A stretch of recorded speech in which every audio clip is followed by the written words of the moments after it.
You're listening to the Pelicans postgame report on the PRO Media Network for all things Pelicans. Perfect. Fly Pelican, fly Pelican, fly Pelican. And I tell them that birds of a feather flock together. Fly down, I'm a Pelican forever. Pelican forever. Ain't gon' lie, I feel flyer than I ever been. We stay ballin', this New Orleans, I'm a Pelican. It's going down in the nest, wild, wild west. Come in town and you best show us some respect.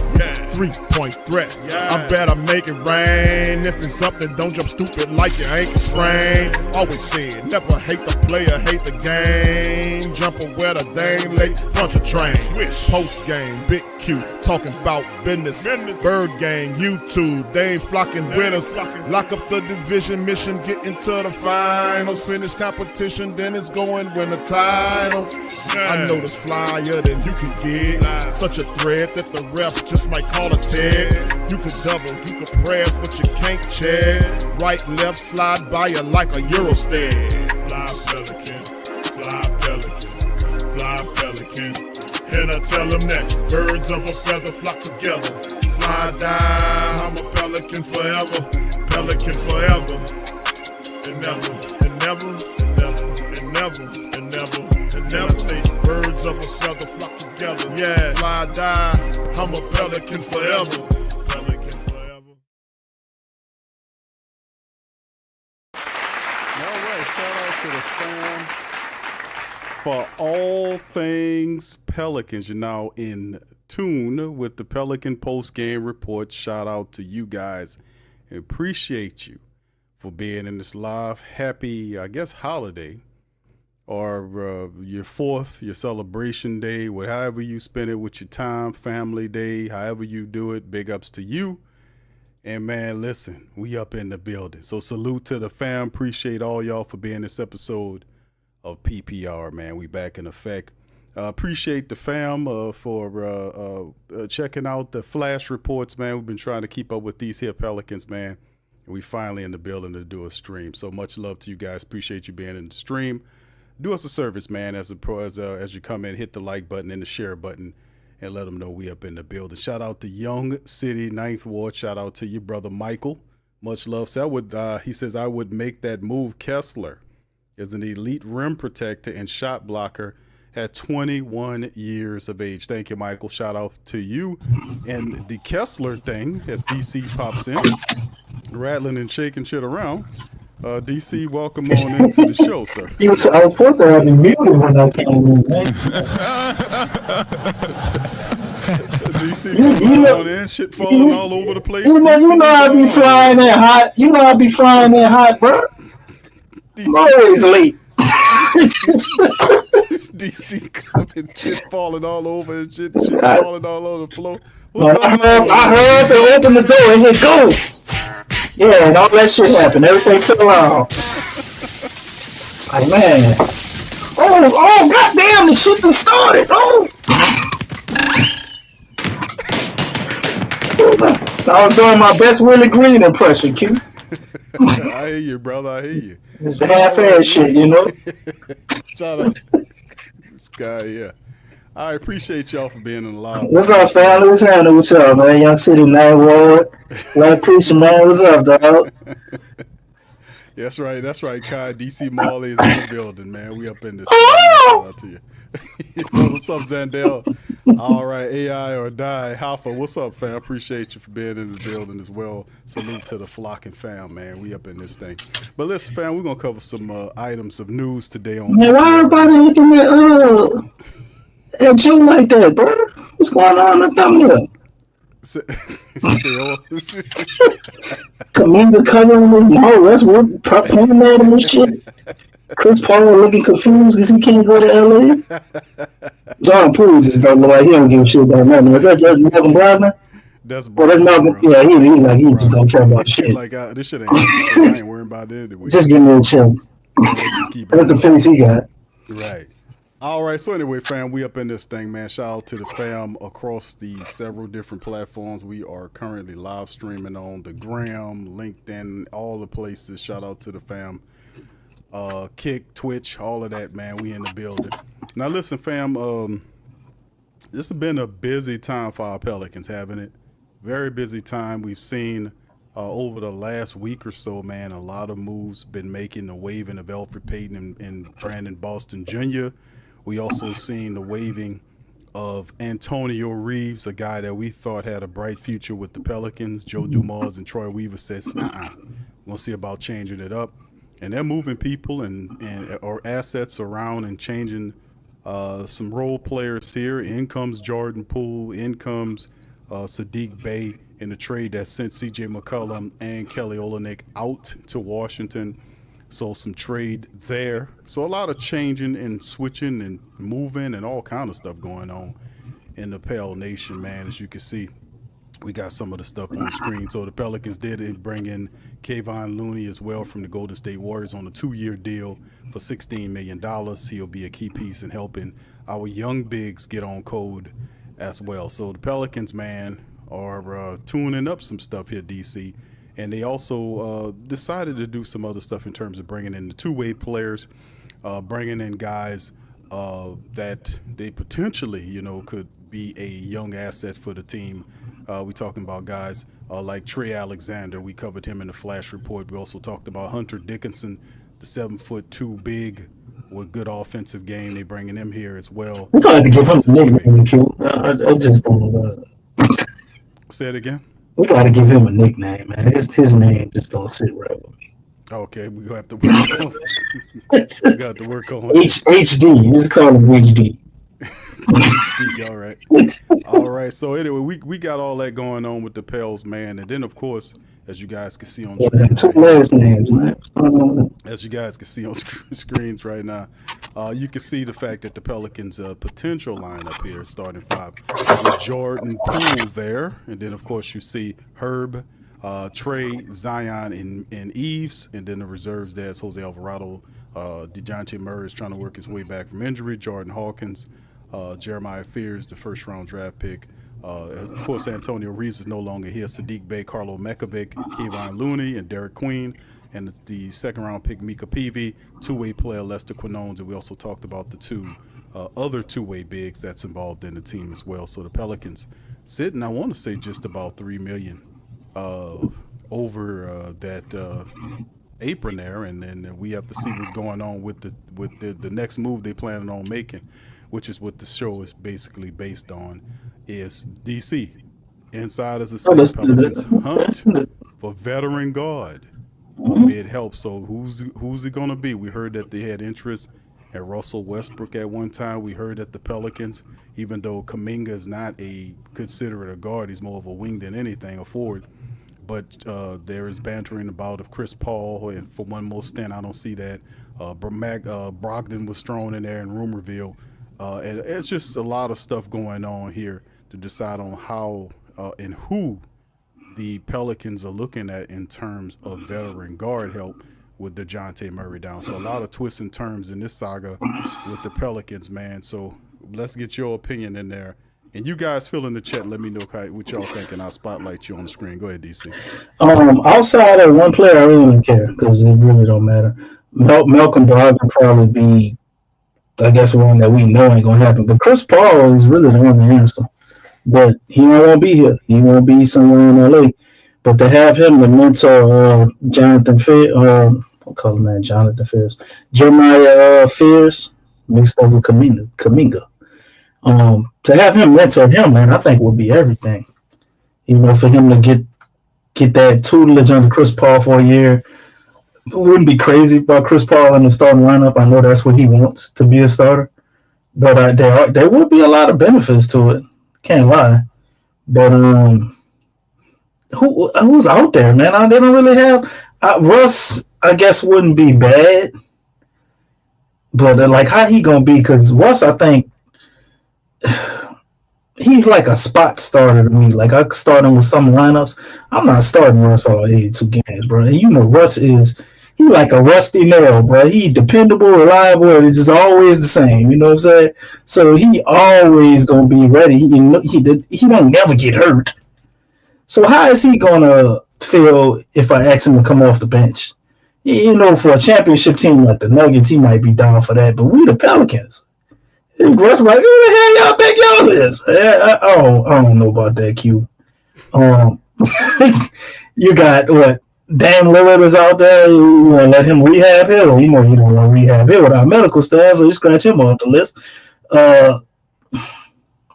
Malcolm Brogdon, I think, from the standpoint of actually somebody we can get something out of, like you get something out of Chris Paul too. So and Russ, can't say that, but he's not like a pure point guard. He would be a nice reserve, a vet to have. But I really don't, unless we pull off a trade to get a point guard. I don't know. Just not crazy about nobody out there for our actual team.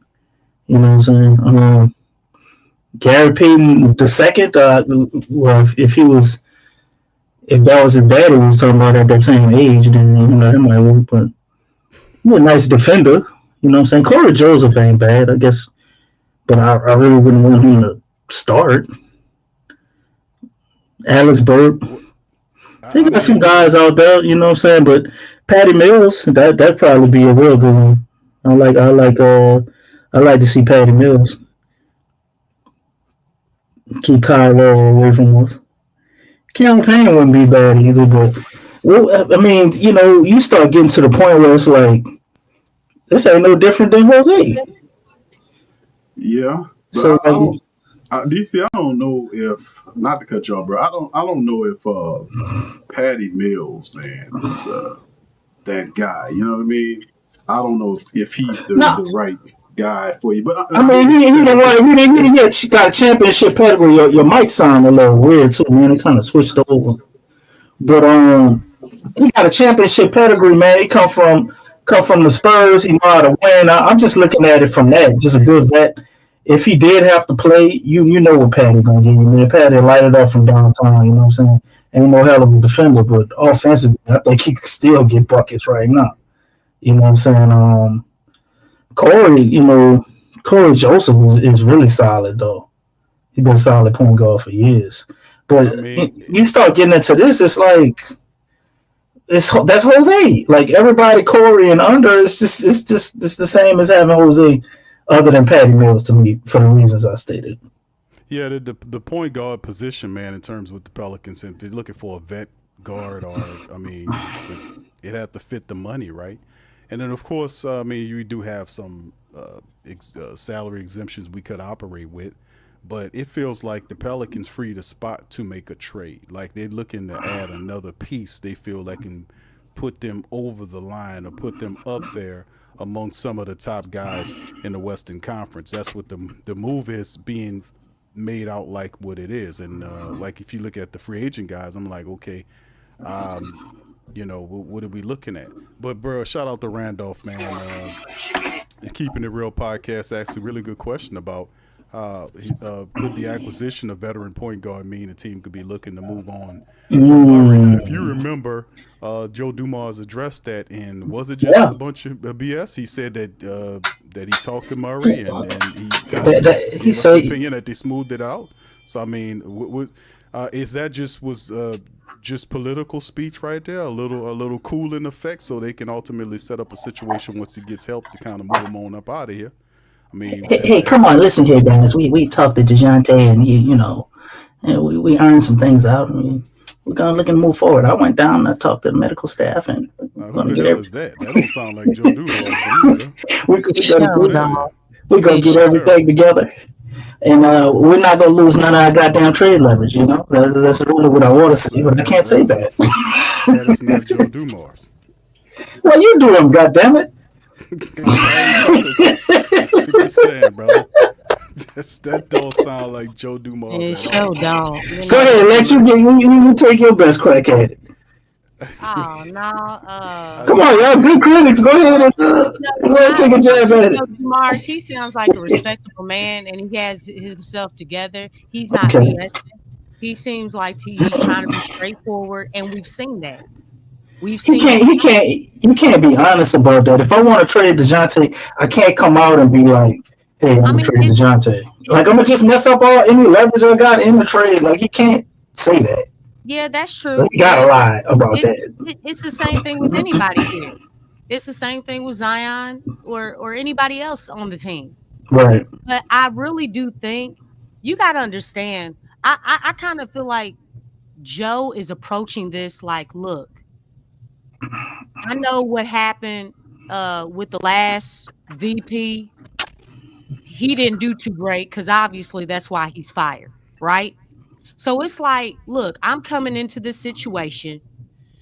There's some residue of Griff with the team that he's left behind, right?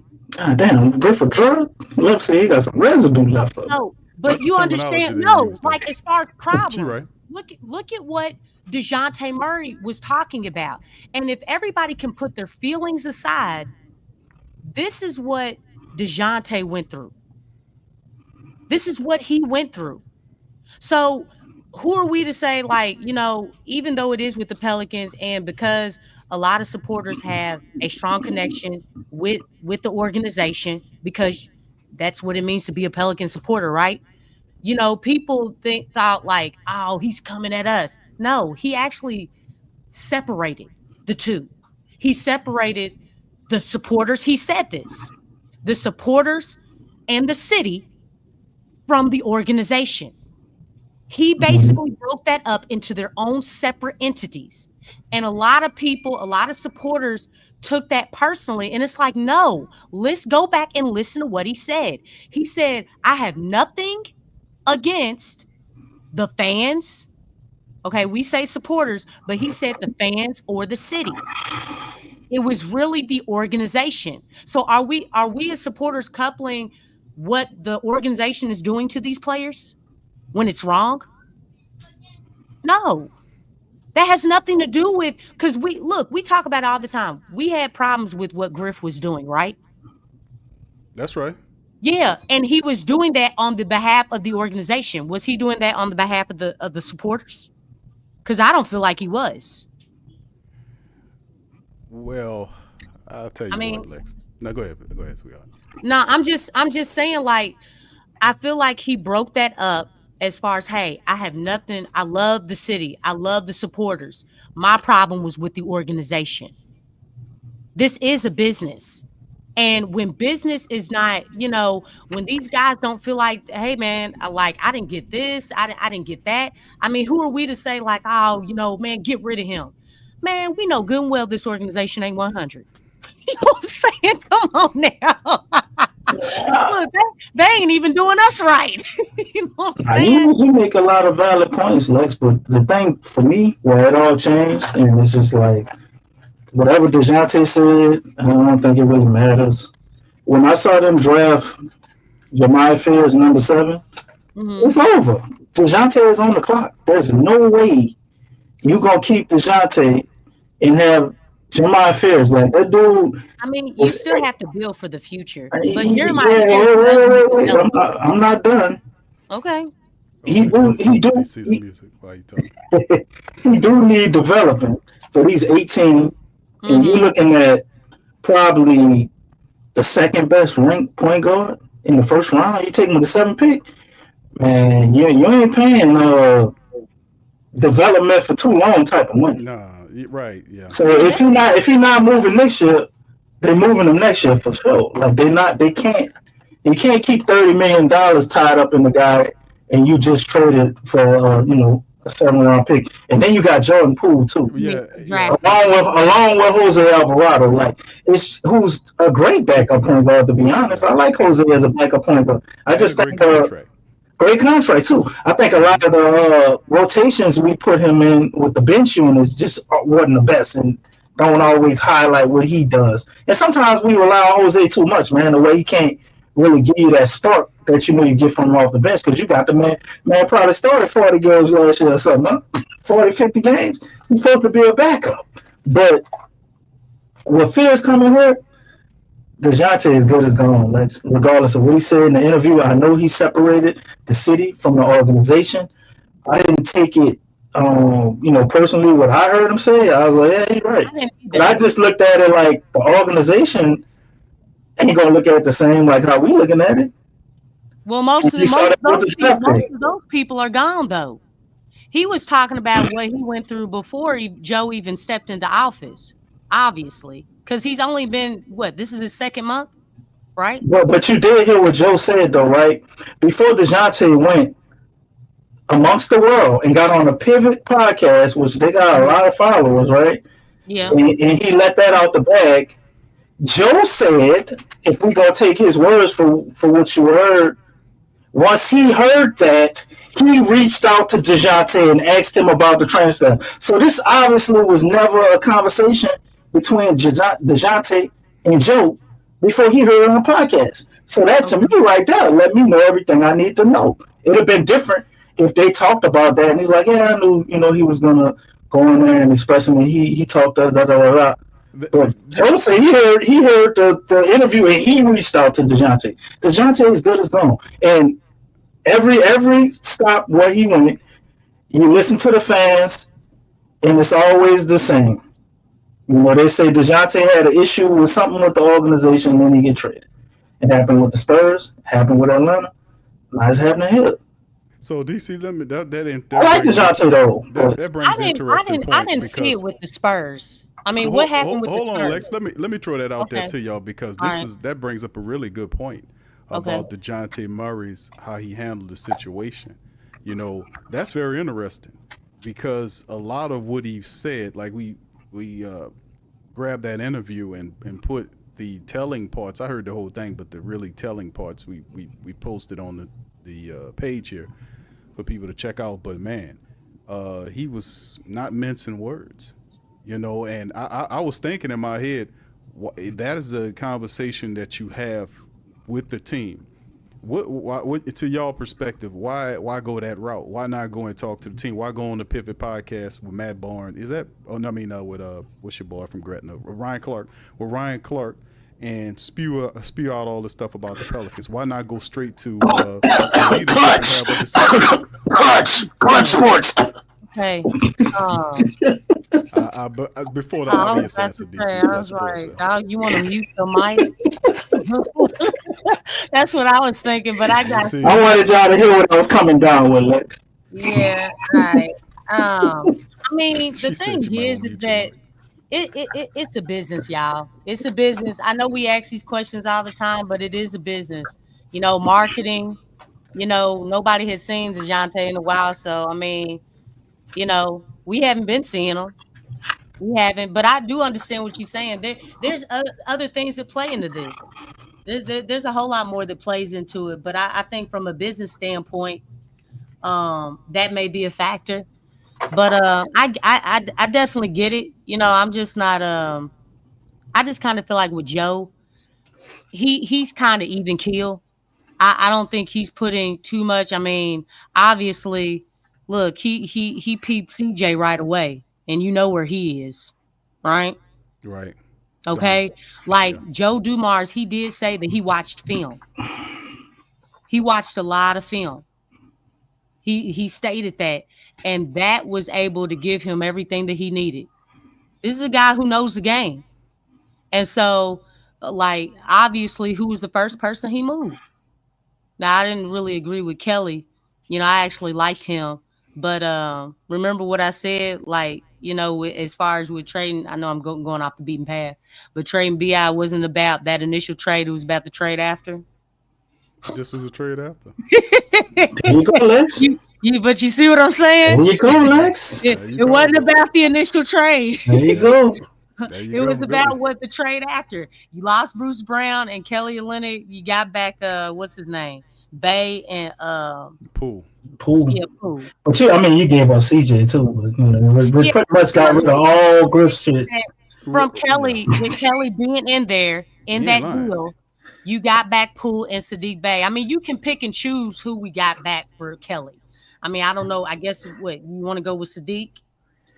I mean, I don't care how you look at it. I'm glad with the trade, but the thing, what really gets me though, when I see that, I just wonder. It's like, what was really on the table for BI? If Joe Dumars came here and he was able to do that he used CJ McCollum and Kelly fucking Olynyk to get Jordan Poole and Sadiq Bey. And then I look at the shit we got for BI. I'm like, they probably had some real shit on the table for BI that dude was just passing up. We discussed that. Remember, they said there were offers. Right. He turned stuff down. Go ahead, Lex. But Griff is not good at what he does. And I don't know if you noticed, but don't nobody like him.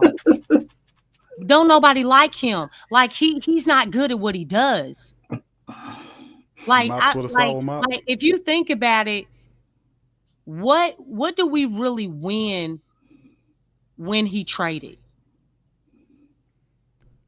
Think about that. I'm not talking about the drafting. I'm talking about the trades. The CJ trade actually was a win.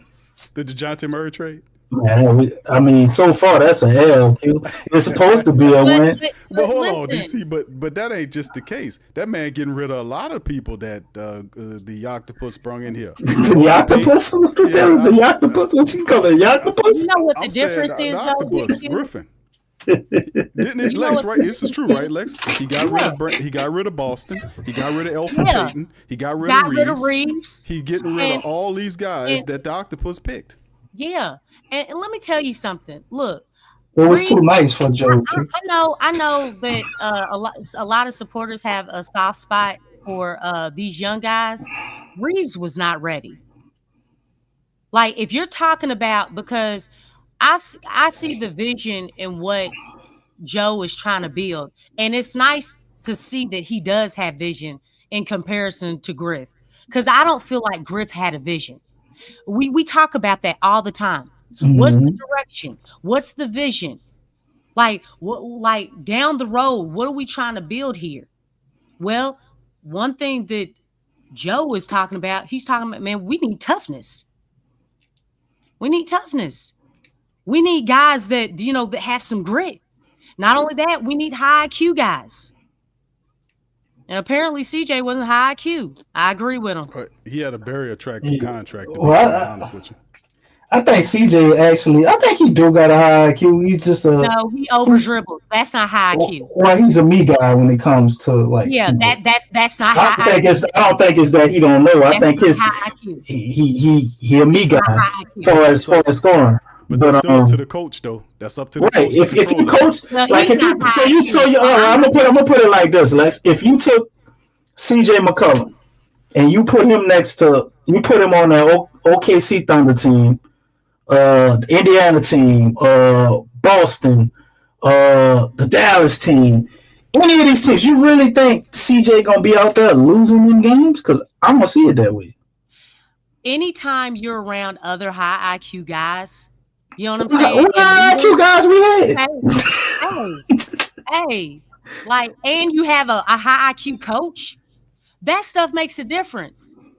Like, there were many times where Willie Green was going to CJ, hey, CJ, you're the guy. When at any point did anybody in the chat or on this panel think that CJ was the guy on this team?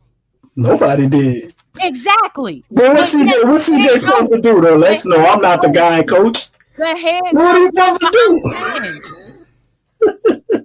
CJ came from a team where he wasn't the guy on that team. In Portland, he was not the guy. You know who was?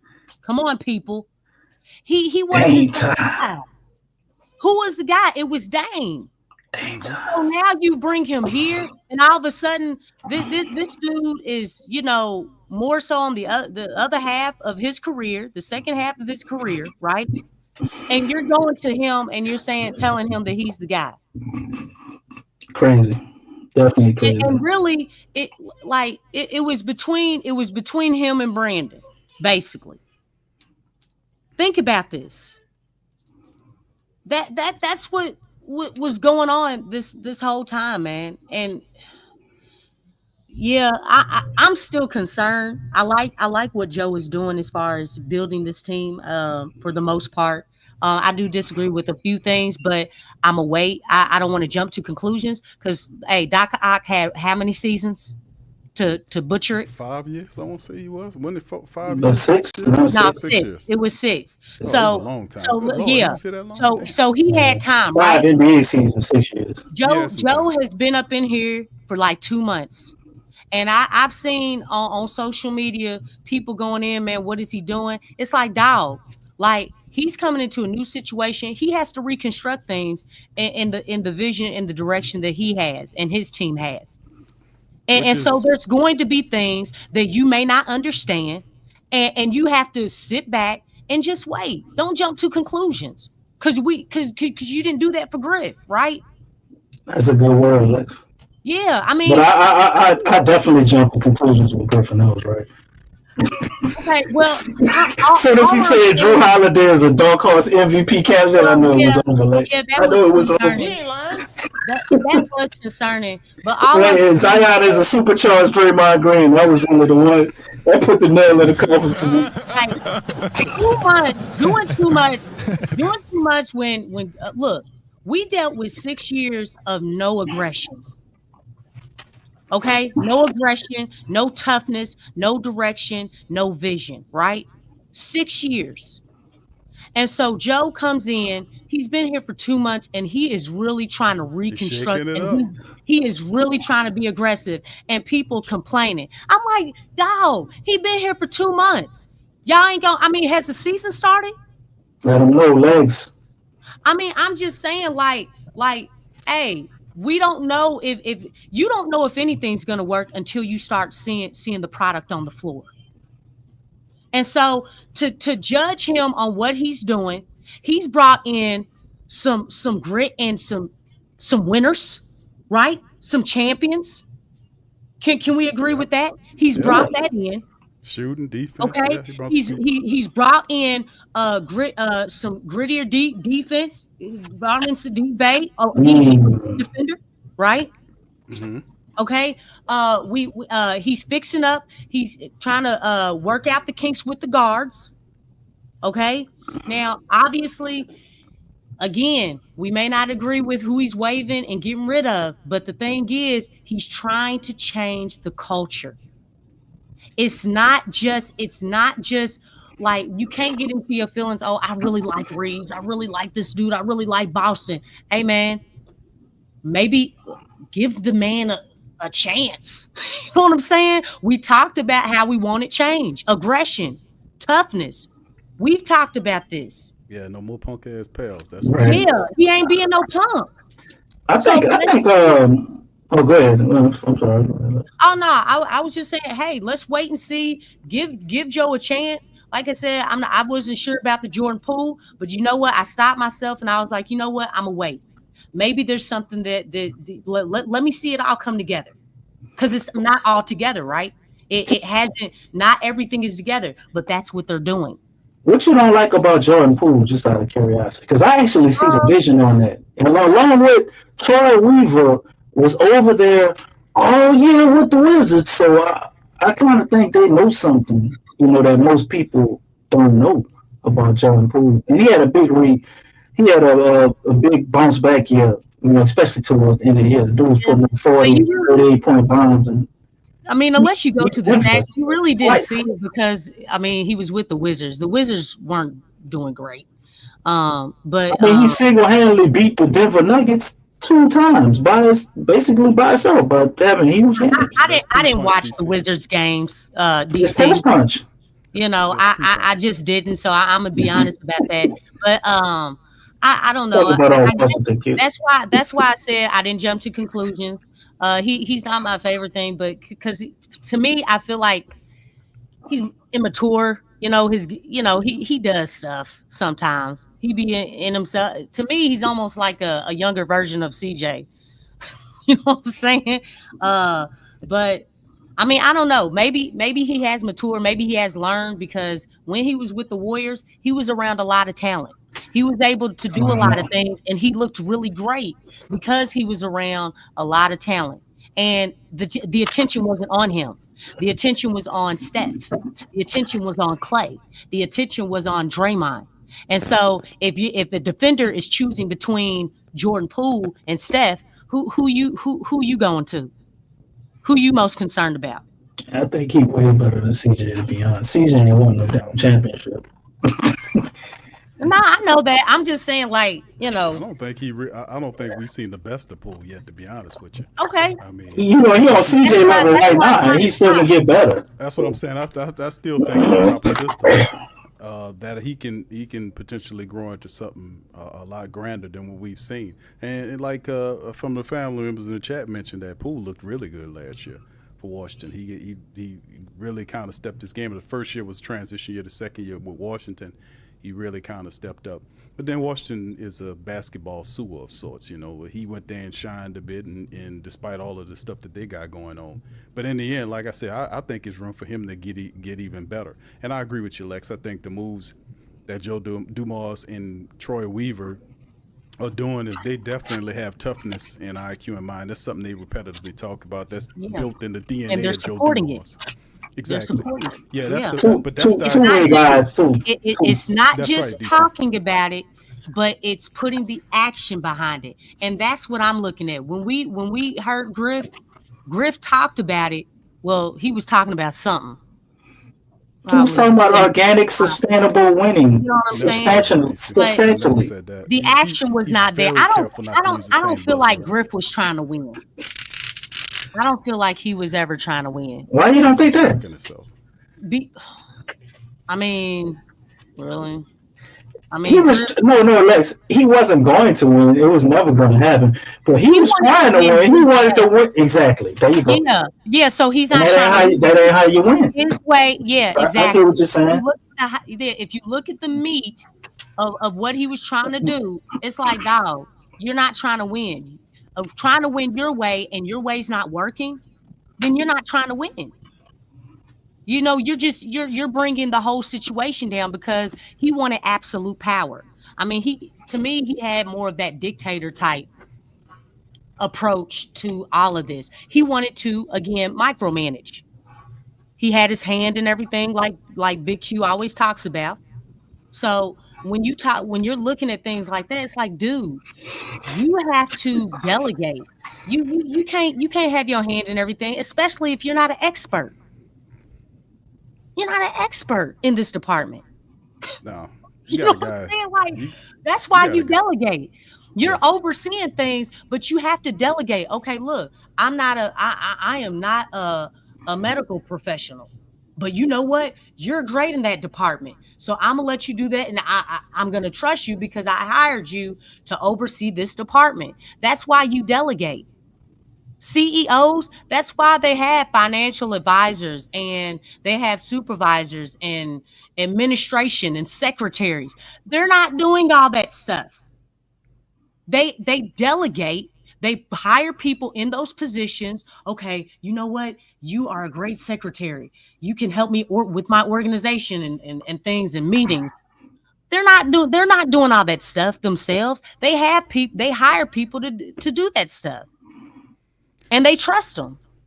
This is, and we talked about that a lot, like the difference between the last person and the person that we got now running the team is the fact that the identity that he wants to establish with this basketball team is something that was built in his DNA that he won as a champion, as a player, and as well as the same mentality that translated to him getting the championship as an administrator. So, I mean, the guy's been to the promised land several times. The Pelicans have yet to get even close to that. That type of, using, that kind of consistent winning or that respect as an organization that's eluded us because of the dumbass decisions we've been making with personnel and coaches and all this other kind of stuff. But Joe Dumars he comes in here and he has that mentality. That's the thing that is very consistent about Joe Dumars, is that he realized that the Pelicans were soft. Willie Green called him soft, and Willie Green made him soft. So did David Griffin. Yeah, so but we still got softness in here because that dude is still present. We got to kill off all the softness. Get rid of the softness. He's from Detroit, Lex. That flower patch. The Motor City. Shoot. Because Waters get to what, Lex? A green dollar. That boy from Detroit. Willie can do it. I'm just saying. Detroit, Wyoming. He ain't from Detroit. You know what? Everybody that I've seen from Detroit, with the exception of him, all sync up except for him. Detroit Mercy. That's what I'm talking about. He don't match. You right. You right about that. You right about that. And some Detroit Mercy. All right, so Hey, anyway, are you let's okay, Big? I'm saying it's funny. Detroit Mercy. I mean, just think about it. I mean, that's what he played though. Right, he's a tough guy that's merciful. That's really. But I'm gonna tell you. Wait, hold up. Y'all not gonna say Willie not tough. Huh? You know why? I can tell you why Willie tough. You know why, Lex? You know what? I can hear Willie's superpower. Willie's superpower. He don't have none. Yes, he do. No, he doesn't. What? His it don't benefit it as a coach, but his superpower. No, his superpower is to endure. He can just lose and just keep losing and keep losing and be killed. That's a superpower. That shit ain't helping this year. You I'm can gonna forget tell that you. power. He just turn the cheek and just turn the other cheek and just keep on turning cheeks. Are you ready? He could turn cheek right out the damn door. Joe Dumas is not gonna play that shit, man. But you doing these moves and doing all this kind of stuff, and you mentioned yourself, a lot of the people that they brung over here, the transitions that they made. You bring in DeJounte Murray. You made a great point about the fact that the Pelicans took Fears at 7. Another pick last year, 26th pick, unprotected DeLand Queen. So you have guys here who Joe Dumas said these guys are impact guys. He has every intention of making sure these guys play to help this team win this year. So we all know that Willie Green is only here because of the graces of the owner of the team. We got to do it right, Big Q. We got to do it right. You ready for the button? Okay, hold on. Come on now. I gotta set it up straight because I ain't been doing it in a while. Okay. I know. That's why I'm waiting because we got we got a recommendation of it. Okay, hold on. I gotta find it. Find it because it's been a while. All right. Okay, hold on here. Don't go Stevie Wonder on us. You know what I'm saying? Find it. Open those eyes. You got a little bit more swag, a little bit more sway with it. I think they want to hear you say something, Lex. Why is Willie Green still here again? Hold on, I'm trying to find the that's damn why button. we waiting, DC. I'm trying. Did I erase it off of here? Where the hell did it go? Oh, dang. You know what, DC? Oh, I got it. Here you go. Here you go. Okay, Lex, you ready? You ready? All right, yeah, we ready? Come on. Yeah. Okay. He is still here because of the secret contract. All right, Lex. All right. She still got that evil voice. You're supposed to hit it again, Q. Come on. That's enough. Man. And get rid of that secret contract. We rebuke it in the name of Jesus. What are we rebuking, Lex? All right, let DC get one, Lex. Go ahead, DC. The Pelicans are gonna be so awesome, man. And they will be even better when we get rid of the secret contract.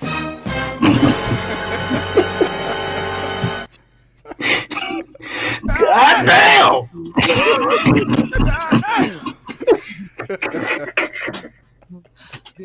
All right, let's move on, man. Let's get the conversation going. We just been ranting for the last 2 minutes. It's been a while. Until he's down, though.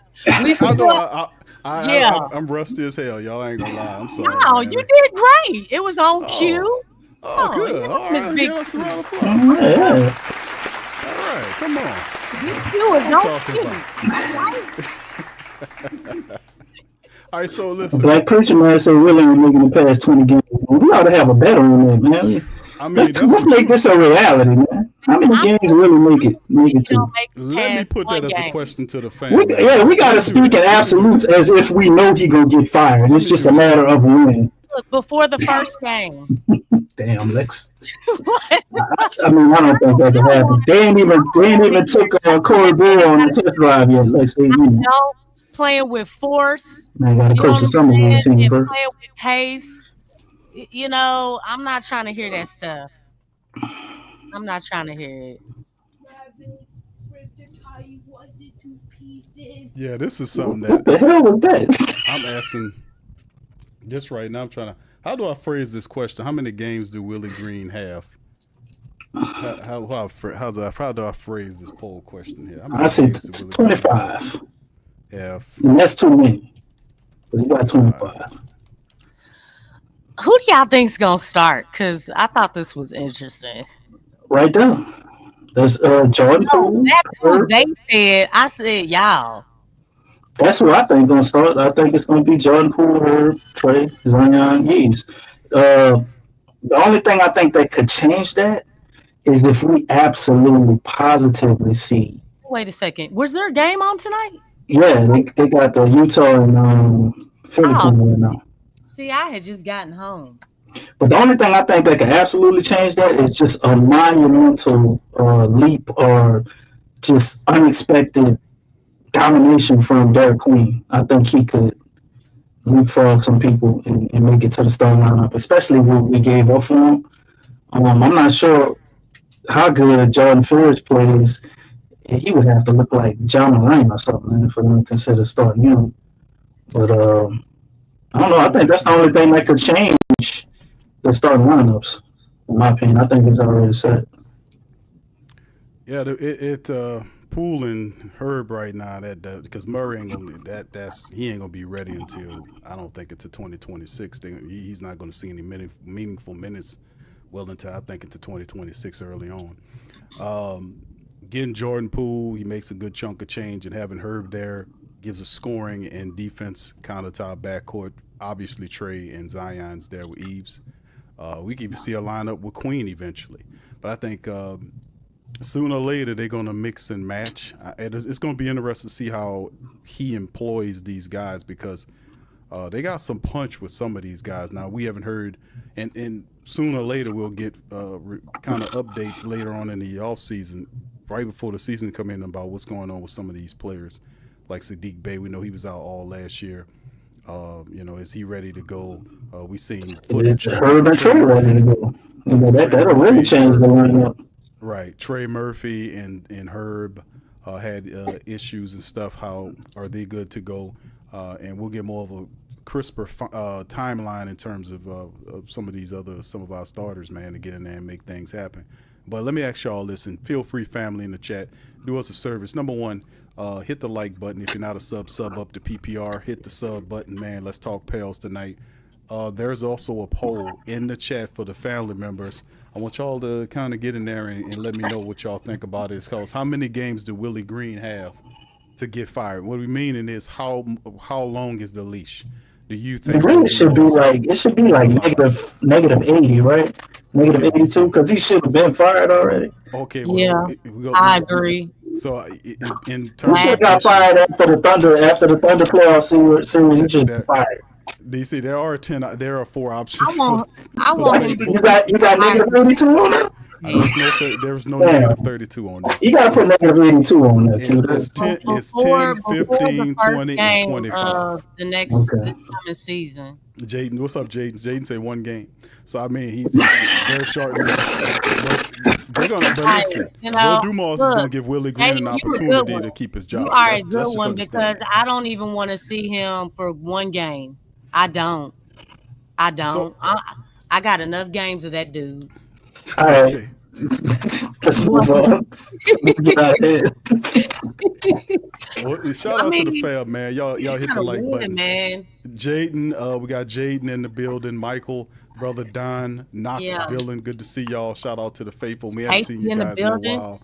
Black Preacher, Raven. Man, Pelicans, Nola, Jessica. Shout out to the queens out there as well. Big ups to you, Corey. What's happening, my brother? How you doing? Slim. Thank you on Black Friday again. Lou, what's up, Lou? Jose, how you doing, sir? Good to see you too, man. That's right. Oh Philly, Nardi. Shout out to y'all, man. Good to see y'all in the building as well. Who else we got? And I won't leave nobody out. I think that's everybody. KB Free 68. How you doing, sir? Much love. Appreciate you. Appreciate all of y'all. Who that daddy? I see you, my brother. Appreciate you for being in the stream as well, man. If I didn't get you, man, give me a gold Pels and I will give you a gold Pels back. So shout out to us. Stacy as well. What's up, my brother Stacy? Lionel, how you doing, sir? Appreciate you as well for being in the stream, man. Much love. All right, and let's move to this.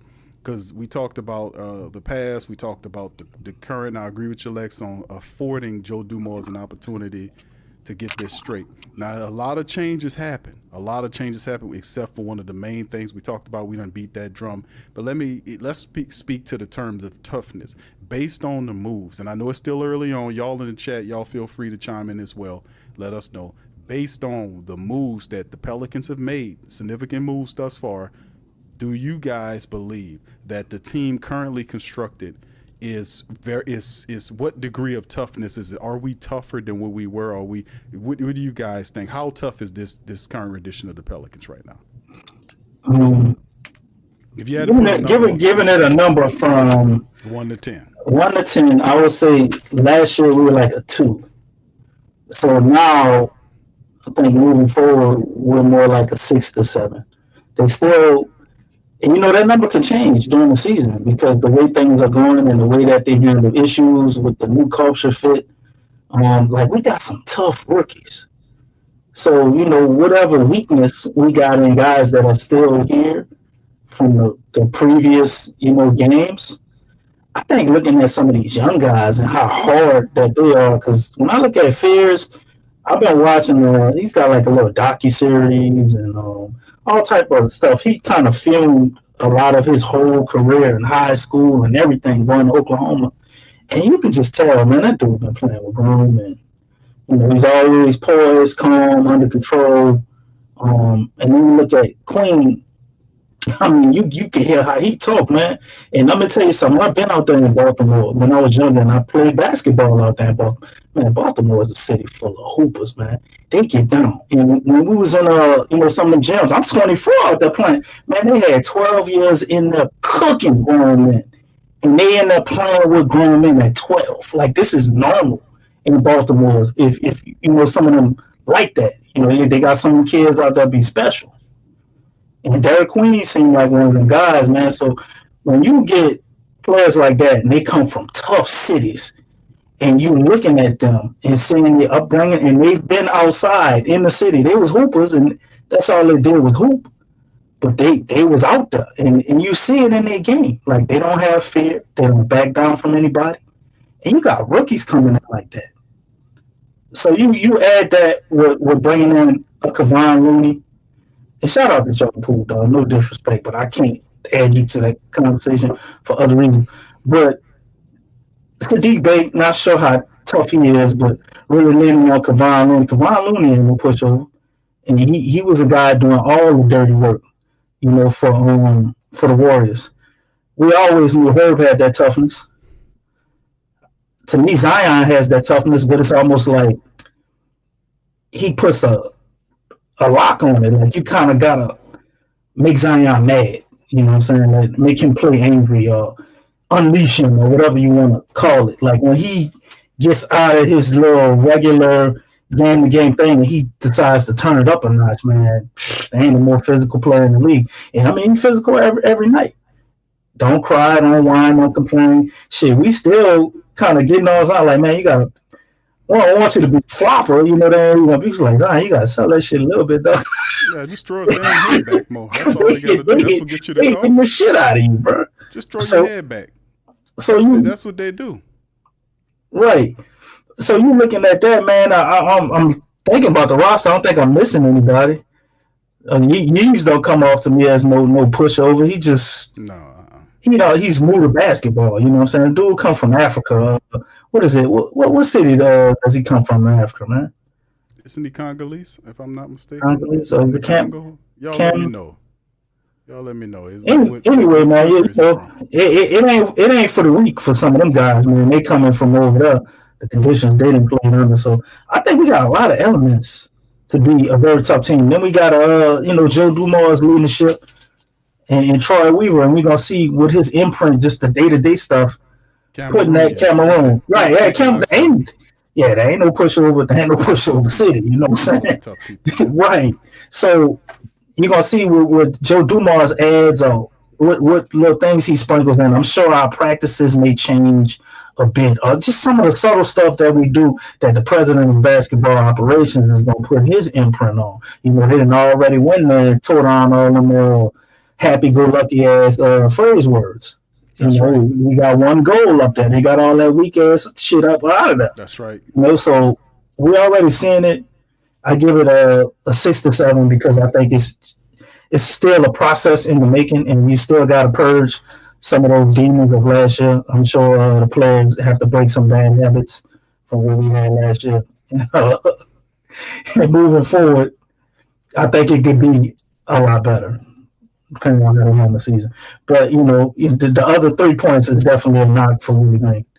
But I don't know what damage I'm controlling. But, feel free to point that out there. That's a classic DC nickname, bro. That Dan remembers. DC equals damage control.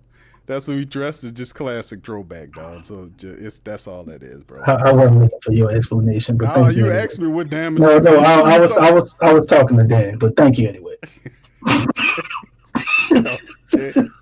All right, so anyway, let's move the conversation. Let's talk about this whole thing going on with Jonathan Kuminga. There was some stuff, some various reports coming out that the Pelicans had an interest in Golden State Warrior forward wing Jonathan Kuminga, who's a pretty fascinating player, kind of has his spots at times when he played for the Golden State Warriors, incredibly talented, kind of inconsistent in terms of it's kind of weird how the Golden State Warriors relationship is with Jonathan Kuminga, being that he has all that talent.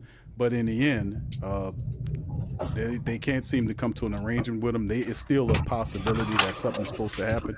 But there is banterings that several teams are interested in picking up Kuminga to add to the Pels. Let me get y'all guys' thought process on adding Jonathan Kuminga. It'll probably have to be some sort of sign and trade that the Pelicans are looking at. Would this be a good move in your estimation for the Pelicans to land Jonathan Kuminga? Lex, you want to go first on this?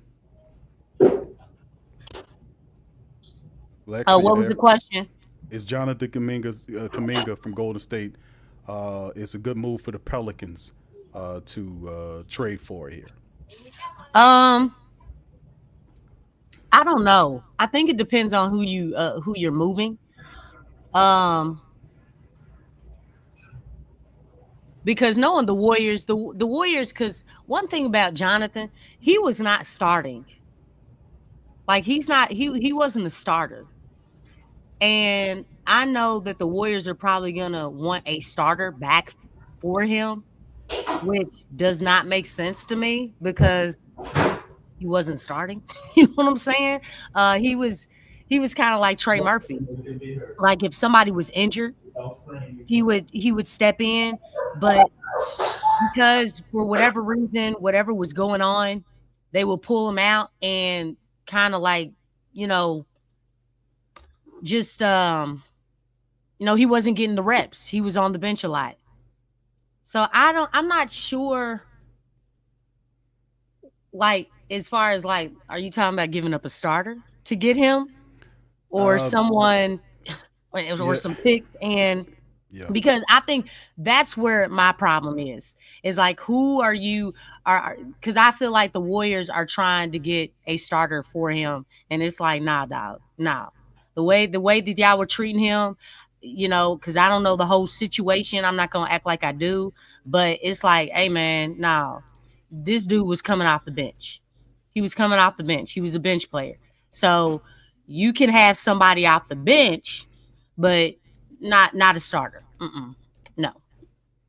Yeah, I think with some of the people throughout there is the fact that the Pelicans would they were talked about if Golden State did make a move to send Kuminga their way, it would have to be draft picks as well as a starter, maybe two guys. You throw in a starter and a role player off the bench to pull in the trade with him. And the Pelicans are obviously still out there looking. They're obviously out there still looking for another piece to add to whatever it is, and based on whatever Joe Dumars is attempting to get. To me, I don't know what the Kuminga thing doesn't make sense to me personally to add him here. But in the end, I can get with that. Right. So, yeah, a lot of people are against it. Yeah. And of course, y'all know in Jessica's rights, not on her, that's going to be probably the person that they're going to want. DC, you want to chime in on this topic? I could see a world where Kuminga would work really well. But for what the Warriors are asking, it don't make sense because it it stops everything you're gonna do long term when you start giving up all these first round picks. Let's say even if you did give up that move Herb and all, and the Pelicans are good. 2 first round picks though. If we moving on from Herb, man, you need to be getting something major, and that ain't it. And then, all right, then you gotta turn around. You gotta pay this dude. Are y'all taking DeJounte Murray? They're not gonna take Murray. If I'm giving you 2 first round picks, you better.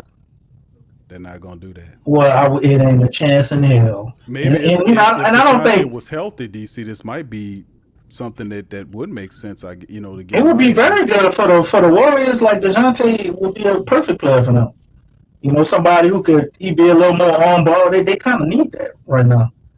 You know what I'm saying? Steph got too much of that. You got the little prize kid over there. He all right. But they lacking in that department, man, on ball creation to me. But I don't see a world where what they want and what we have to give up for Jonathan Kuminga benefits the Pelicans. He just move on from that and forget it was ever a thing. I don't ever see him being like some dude that's the face of the league, guys. You know what I'm saying? I don't see him being anything besides maybe a 2-time All-Star, at his peak.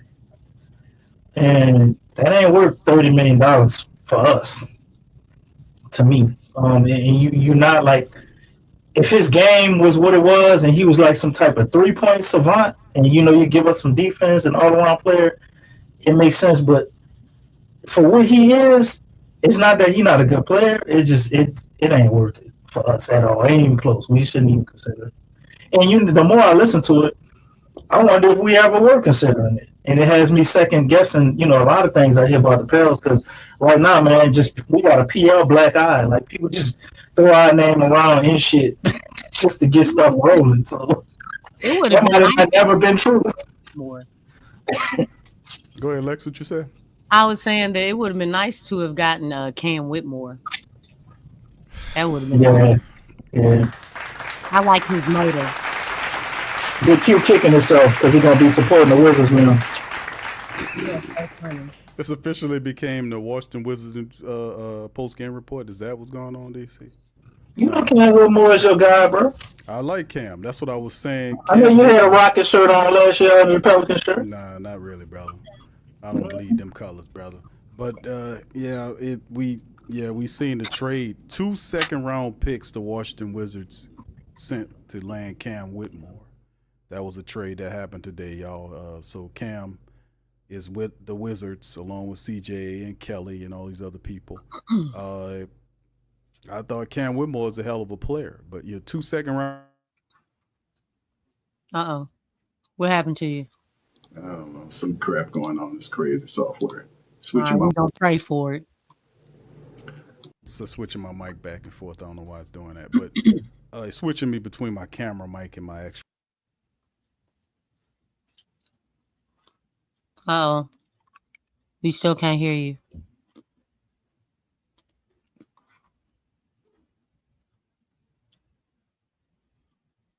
Technical difficulty. All right, there we go. I'm back. Yeah, sound all right?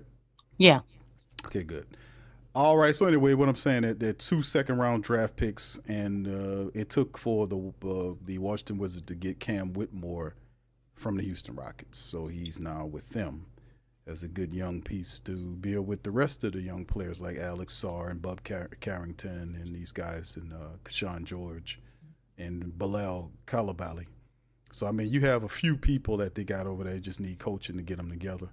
But outside of that, what's interesting, man, is these draft picks we picked up. There were some interviews, fam, some one-on-ones that was done by Pelican reporter Andrew Lopez that gave a little insight on some of our first-round draft picks, fam. Let me play those for you guys, and so y'all can hear some of the thought processes on Jeremiah Fears, the spunky, super fast, aggressive point guard the Pelicans picked up, who's obviously is going to be the future of the team, as well as the big man Derek Queen. We're going to play the interviews, man. They're not very long. And also DC sent me a interview from Willie Green. Willie Green did one right before the draft, And I'm gonna play a little bit of it just for the family members that might hear it. So Lex gonna love this shit. Okay. So anyway, we're gonna start off with Jeremiah Fierce, man. So y'all can hear what Fierce. Nah, Lex. Have y'all seen The Last Holiday? What has this week been like for you from being in Brooklyn to coming here? What's everything been like? It's been super dope. It's one of those experiences you'll never forget in your life.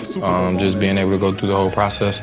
Obviously, every kid dream of kind of getting to this point. So it's one of those things that you write down and that you dream of, and finally being able to accomplish something like this has been amazing. I took a lot of pictures, a lot of videos, definitely to save it for the future, show my family when the time is right, and just something to keep for myself as well. What was that moment itself like? You hear your name called, Adam Silver is up there. With the 7th pick in the 2025 NBA Draft, the New Orleans Pelicans select Jeremiah Fierce from the University of Oklahoma. Just walk me through that moment. Man, it was crazy. It was a little bit of relief. Yeah. Just sitting there, you never know who's gonna call, what team's gonna kind of take a chance on you. So hearing the Pelicans call was super dope. I remember my agent, he told me like, yeah, we going at number 7. So just dropped my head and I'm like, only God can tell like what your story is gonna be. So just continuing to keep working, and I know this is only the beginning, so I'm super excited. How much, I mean, right now you should be getting ready for your first year of college. You reclassify. What went into that and saying, hey, I'm ready, I can do this, especially doing it in the SEC? Yes, sir. Just my confidence. I believe in myself more than anything in the world. So just continue to stay confident throughout the good, the bad. There's gonna be a lot of bumps and bruises along the way. So continuing to stay confident was one of those big things for me, and going in there and trusting myself. Like you said, I was supposed to be a senior in high school, so stepping on the stage like that is a big stage. So you definitely gotta be ready and be prepared for what's about to come. So, but continue to stay focused on the main goal. And for all our Pelicans fans out there, may not be familiar with your game. Why don't you describe your game right now? I would describe my game as somebody that's creative, unique, shifty, and somebody that's gonna get his team involved. It's definitely gonna be a show. Every game, the Pelican fans are definitely gonna be in the crowd. A lot of oohs and ahs, and getting the team hype, getting everybody hype. It's A lot gonna of be dunks super from Zion, dope. a lot of great passes from my teammates, Derek Queen, Jose, DeJounte. It's gonna be just a great season. I feel like we all gonna bring a lot to the table, and we just kind of here to shift the culture around and shape everything. All right, appreciate it. Yes, sir. Thank you. All right. That's the super Nah, dope. man, I think to have zero fears is super dope, man, for real. Shout out to Jeremiah Fierce. That's all. Yeah, I like him, man. I think we're gonna look back on him, and I think he has all-star potential, man. We'll watch him and just see what he was able to do as a rookie, man. Do y'all know that Jeremiah Fierce, first of all, he was supposed to be in high school, right? Instead of being in college. And when he went to Oklahoma, he wasn't even supposed to be the starter. That's right. He became the starter during the season because of how good he was. Yeah. And then from that, he took a team that was just I think they had one other good player, man. I forget his name. The other cat. I ain't get to a lot of him in Oklahoma. I'm looking at a lot of his high school stuff right now. But they had one other kid, one other young man. I'm talking about kids, man, dudes in college. One other young man on the team in Oklahoma that was possibly, an NBA prospect or could have went to the draft. I'm not sure if he got drafted. So Jeremiah Fierce took them to March Madness pretty much on his own. And then we look at his assist numbers, and you see he got like 5 assists a game. Man, watching this dude highlights, man, if I had $1 for every time I seen him drop a dime and the big man missed. And he might run over there and get the goddamn tip and then rebound it and tip the ball in too. So it's like he's like got a little bit of a football background, man, with just the physicality that he brings. You see how small he kind of look, but he don't play. It's like the opposite of Kyle Lewis. Like we said this, right, Q? Looking at him, it's like everything that Kyle wasn't, that we was trying to get him to be. That's right. Jeremiah Fierce is already right now. That's right. That's the first DC. That's the thing that we talked about. KLJ, when he wanted to, was explosive. Nobody could stand in front of him. He get the ball and take it from coast to coast, get a layup, this type of stuff. But you had to basically keep trying to push at him to be aggressive all the time. And this guy right here, Fears, man, he's just a tough mentality. When he's not the tallest guy in the room, but when he goes to the basket, man, and he gets challenged by some of these taller guys, he doesn't flinch at that. So I mean, there's some stuff to work on, just like with any of these players. But man, I'm just really excited about him, man, and to see he's a fast learner, obviously, DC, to see his progression coming up to this point. All right, so anyway, yeah, I did say that, Tasha, but maybe I could be wrong. I don't know. If he ain't happy to be here and he don't want to be here, we're gonna find out soon enough. But he looked pretty damn happy to be here now when I seen him signing that contract with that big ass smile in all these interviews. So maybe I was just wrong on draft night, but I said that. All right. Tasha, shout out to you. Let's give you a hand clap because you remember that. Go ahead, Tasha. Tasha be on me, boy. Tasha be on me, boy. Hey, can I ask Tasha a question? Tasha be on me. And this hey, Tasha. And this is what did I say? What did I say about Willie Green?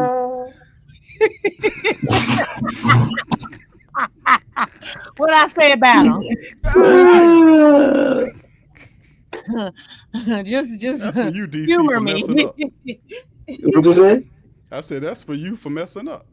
Big Q, you always mess up. Stop it. All right, let's move to the next thing. Yeah, exactly. We got Jared Queen coming up here. Let's see what the big guy got to say. I like that name too, Jessica.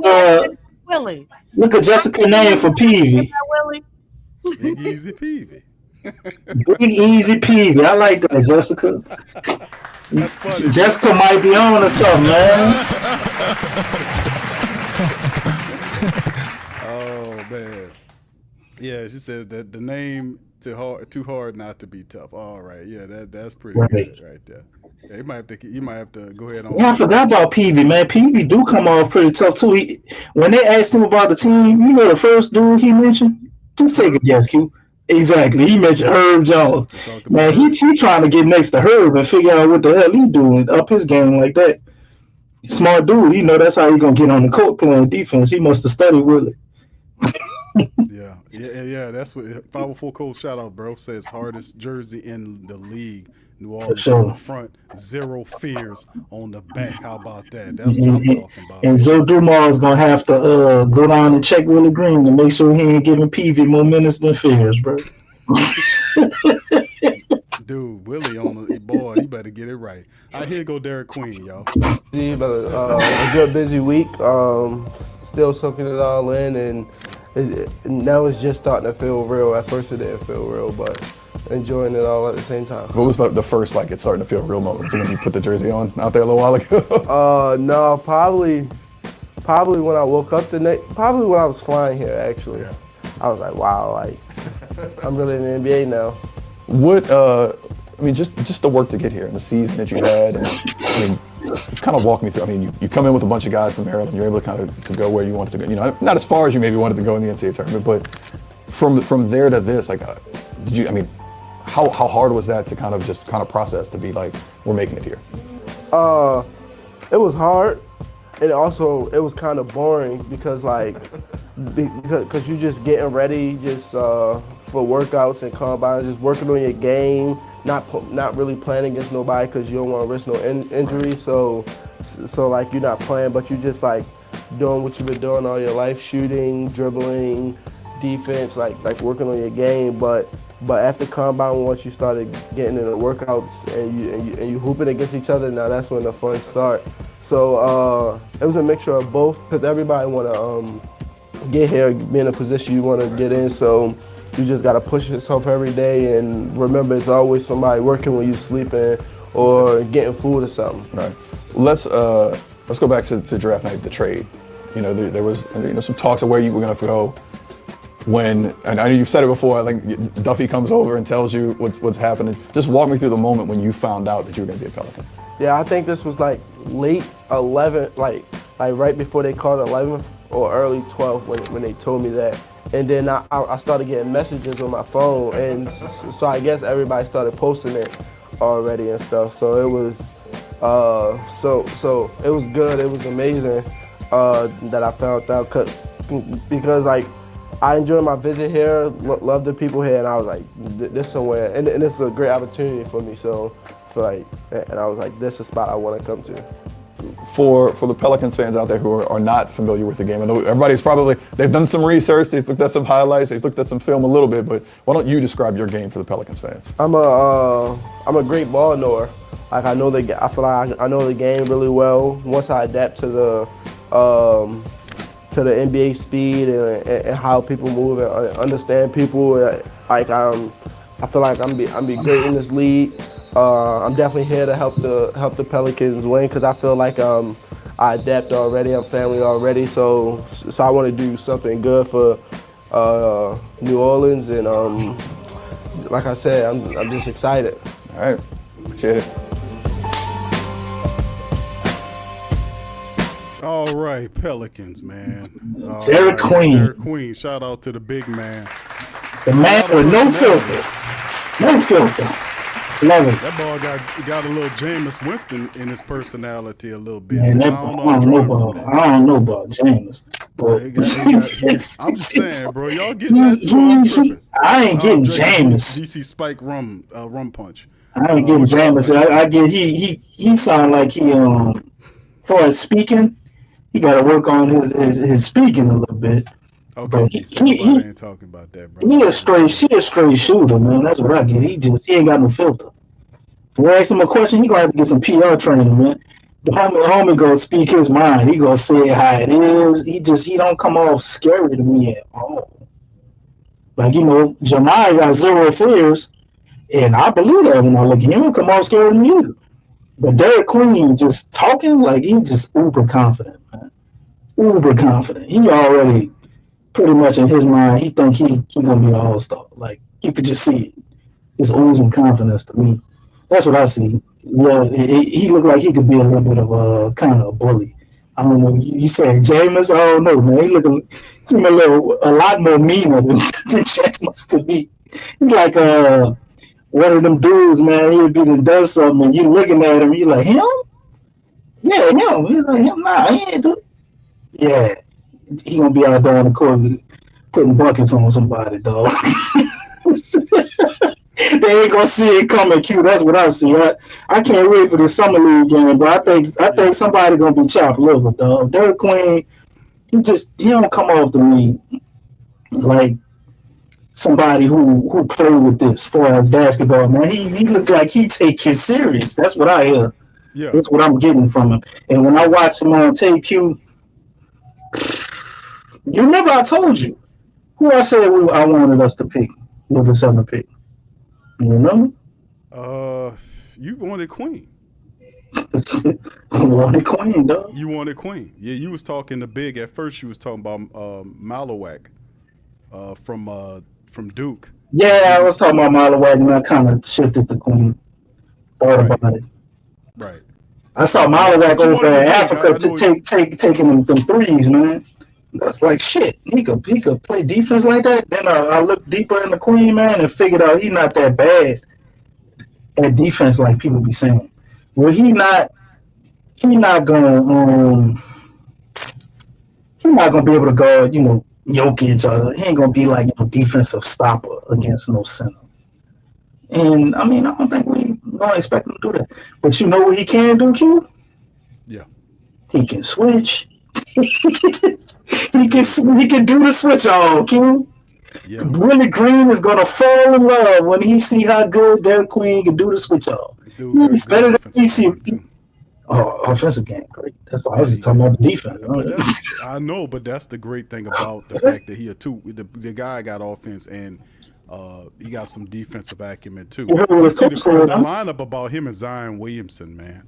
The idea of like having Queen, and they asked him about him, and about his locker right next to Zion. I just want. They already setting it up, man. They setting it up. His locker is next to Zion. Yes. Man, look, Joe know what he's doing, bro. They're not playing. This dude, imagine when we had. It may be a lighter version. I don't want to hype it too much, right? But you remember we had AD and DeMarcus Cousins? Yeah. They can have that type of thing. Oh, come on. Except Zion can't shoot threes. Dog, don't say that. You know what I'm saying? But I'm just saying, Q, they both have similar skill sets. Zion is more dominant at driving to the paint. His athleticism is crazy. But Zion is a great passer. So is Queen. Queen could face up. Queen got mad handles. Queen is an excellent passer. Man, you could put them two in a pick and roll together, whatever way you want to do it, and run that. And nobody can really stop it, Q. Queen too big. He too big for a foe. And he too fast for any center. Pick your poison with him. And then for his shooting, he get a bad knock on that. He do need to work on it, but he's a way better shooter than I think people think. You can't just leave him wide open on a 3-point line in the corner and think that man gonna miss that shit all night, bro. He got a face-up game. So shooting off the dribble come natural to him, but catching and shooting, he kind of got to work on that. When he catch the ball, he got a little hitch or whatever, so they got to clean his mechanics up a little bit. But if you just dribbling, he'll dribble and pull up into a three on you. So I think I'm looking to see the growth of his game from college, bro. But this dude coach said if Derek Queen was white, he would be the number 1 pick. And yeah, bro. When you really think about it and put it in perspective, man, I can't say he 100% lying. Not saying Cooper Flag ain't that dude. I ain't taking nothing away from him. But majority of people, a lot of scouts, it was Cooper Flag, Darren Harper, and Derek Queen. That was the best prospects in the class. So anybody who's still mad about us trading this alleged first round pick, I think in two years you ain't gonna remember that shit. Nah, DC, you make a great point about the pick and roll action with them, but he got a lot of game, a lot of offensive skill, man. You watched the tape from Maryland, and you're right, man. It's if you got an opponent that goes at him, he takes that as a challenge because he already amped up. His mentality is to be, to be the best. He'll try to humiliate you, dunk on you. He pumps his fists. He yells. I mean, the guy is a really good big man with soft touch. Plays well around the rim, and you're right. He should have went a lot higher than where he got picked at the 13th spot. But listen, I just love the versatility that Queen gives Zion, like those two guys. Hell, you can even put have a lineup where you have Eves, Queen, and Zion on the floor at the same time. You have Trey and Jordan Poole. You can it's just so many different ways that you can kind of mess around with his team. And then Queen also provides an insurance policy in case Zion has an issue. Then we still have a talented offensive-minded big that can score for you, situated there as well. So it's going to be interesting to see how the Pelicans move this stuff around because they got some real good, talented offensive players here in the mixture, and the temperament is there. They're looking for tough team, tough-minded people. Queen, Fears is there. We already know Herb has the mentality, even though if you consider him a sharp knife, he got dulled a bit by the bullshit that we been dealing with for the last several years. But you see the aggression in guys like Trey Murphy, dunking on people and this type of stuff, becoming more than just a spot-up three-point shooter. Now you run him off the three, you're gonna cram it on your head. You follow him, you go to the line, he hits the one. So I mean, it's just there, the temperament, and we get that ID. We just need all other stuff to fit. It's got to work this year, man. It got to. We only got one more piece to get out the way if it doesn't work. So big ups to you guys as well. Lex, I know you've been away for a while. You want to chime in before we get to the next interview. It is Willie Green. So go ahead. What do you think about Mr. Fears and his application in the Pelicans lineup? Yeah, I feel good. That's all I got.